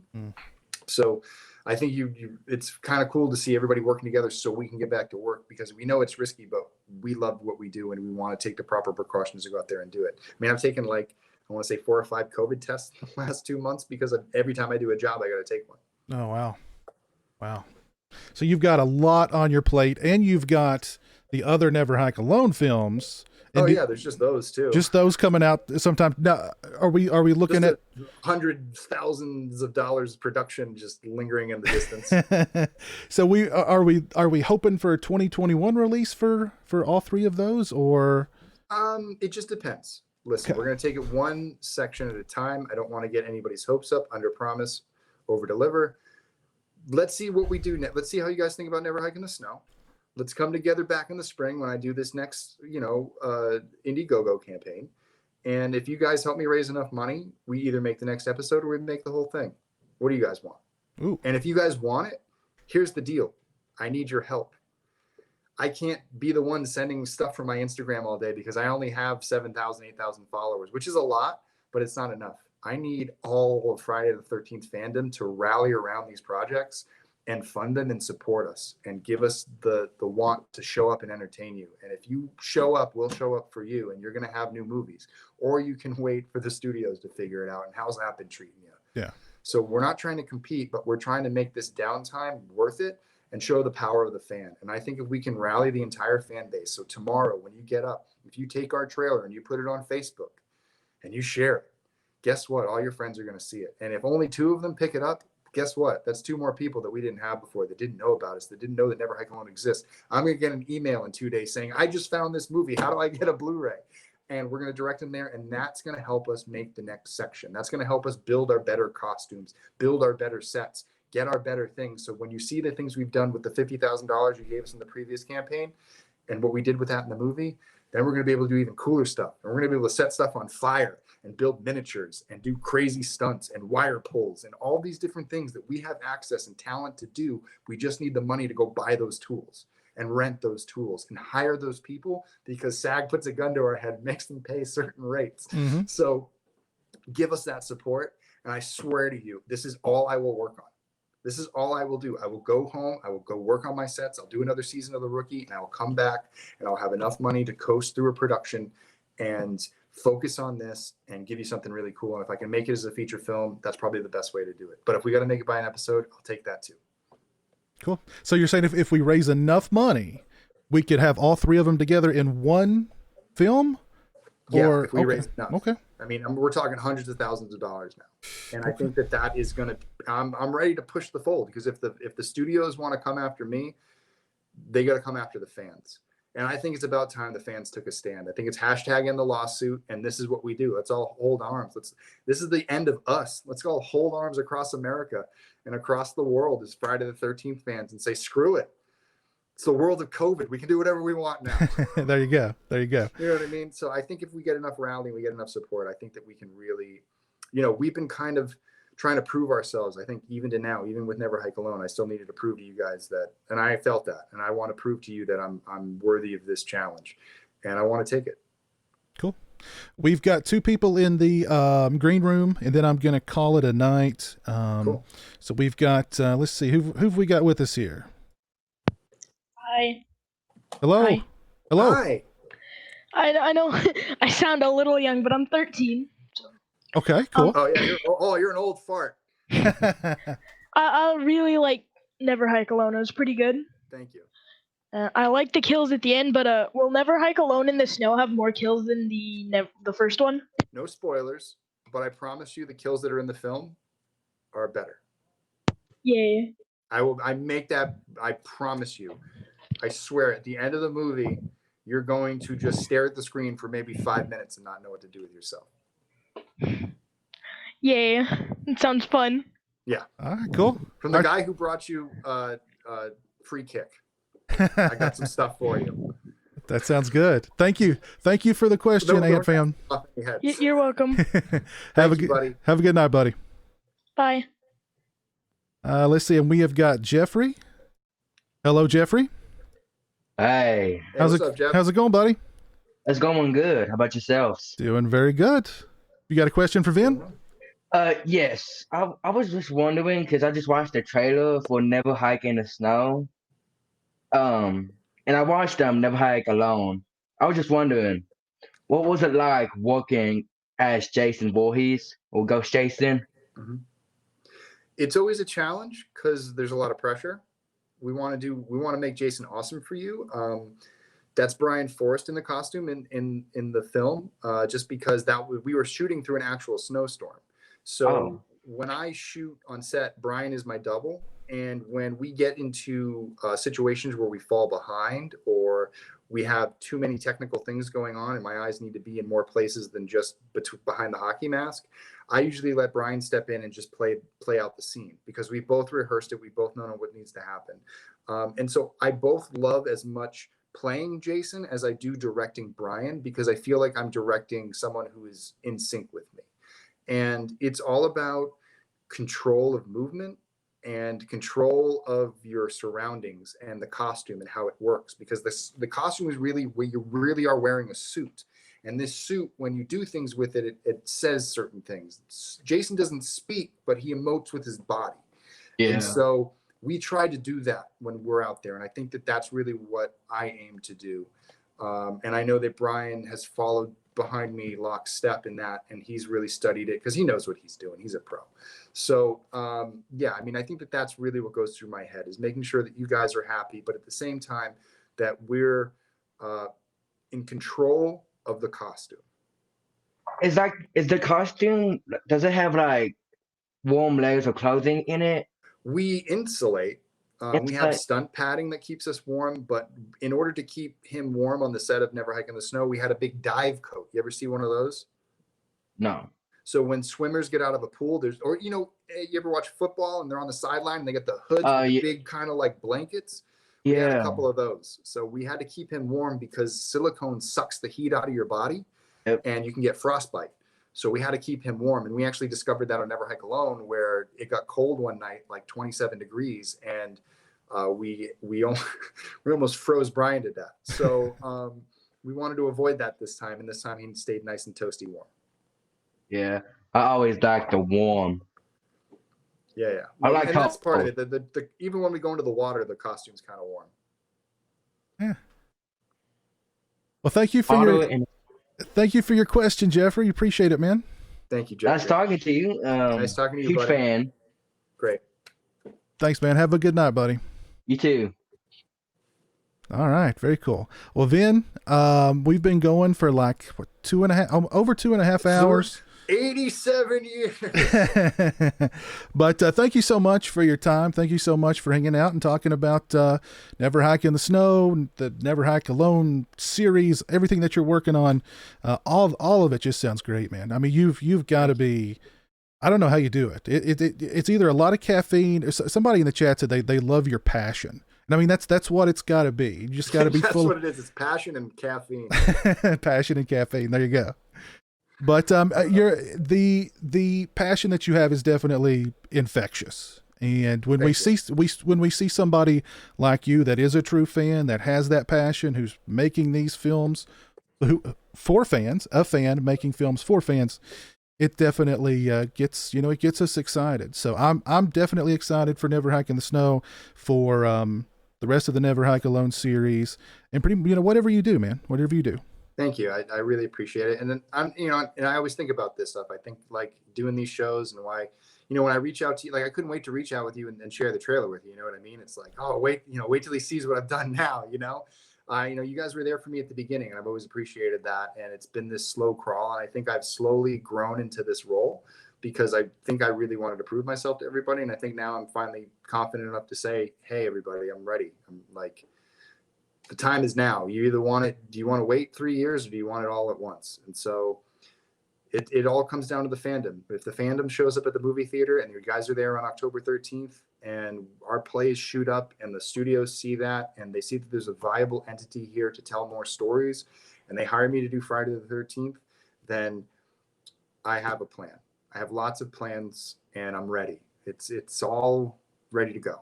And we just need permission. And if we can't get permission, the fans are the permission. And I think that's, they need to see how passionate I am. They need to feel it. And I think they need to feel the excitement, and it's about time to be excited about Friday the 13th again.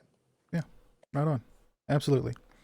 Well, again, man, thank you so much. I appreciate it. Appreciate your time. Let me give some shout outs to everybody who's in the chat, who's still with us tonight. Toronto Freddy, Robert Long, Kowloon Reloaded, Devin Lott, Christian Hanna, Jerry L., Aaron Lewis, the Toxic Ant, who was just here with us, Nico, Peyton Patron FX, Jamie, let's see, Gypsy Warrior, Al Yul Sweeney, James Grimm, who joined us. So yeah, I had a very lively chat tonight. Thanks to everybody who tuned in over on Twitch. Also, Scary Jerry, Big Crack Rock, Supersized, Blockbuster, Killer Cutie, Hetero Gamer. Thank you guys for tuning in over on Twitch. So yeah, it's been a lot of fun. Thank you guys. Thanks so much for tuning in. Have a great night. Stay safe, stay healthy, be careful out there, and mark those calendars for October 13th. It's going to be one heck of a day for Friday the 13th fans. So until then, y'all take care. Peace. Everybody.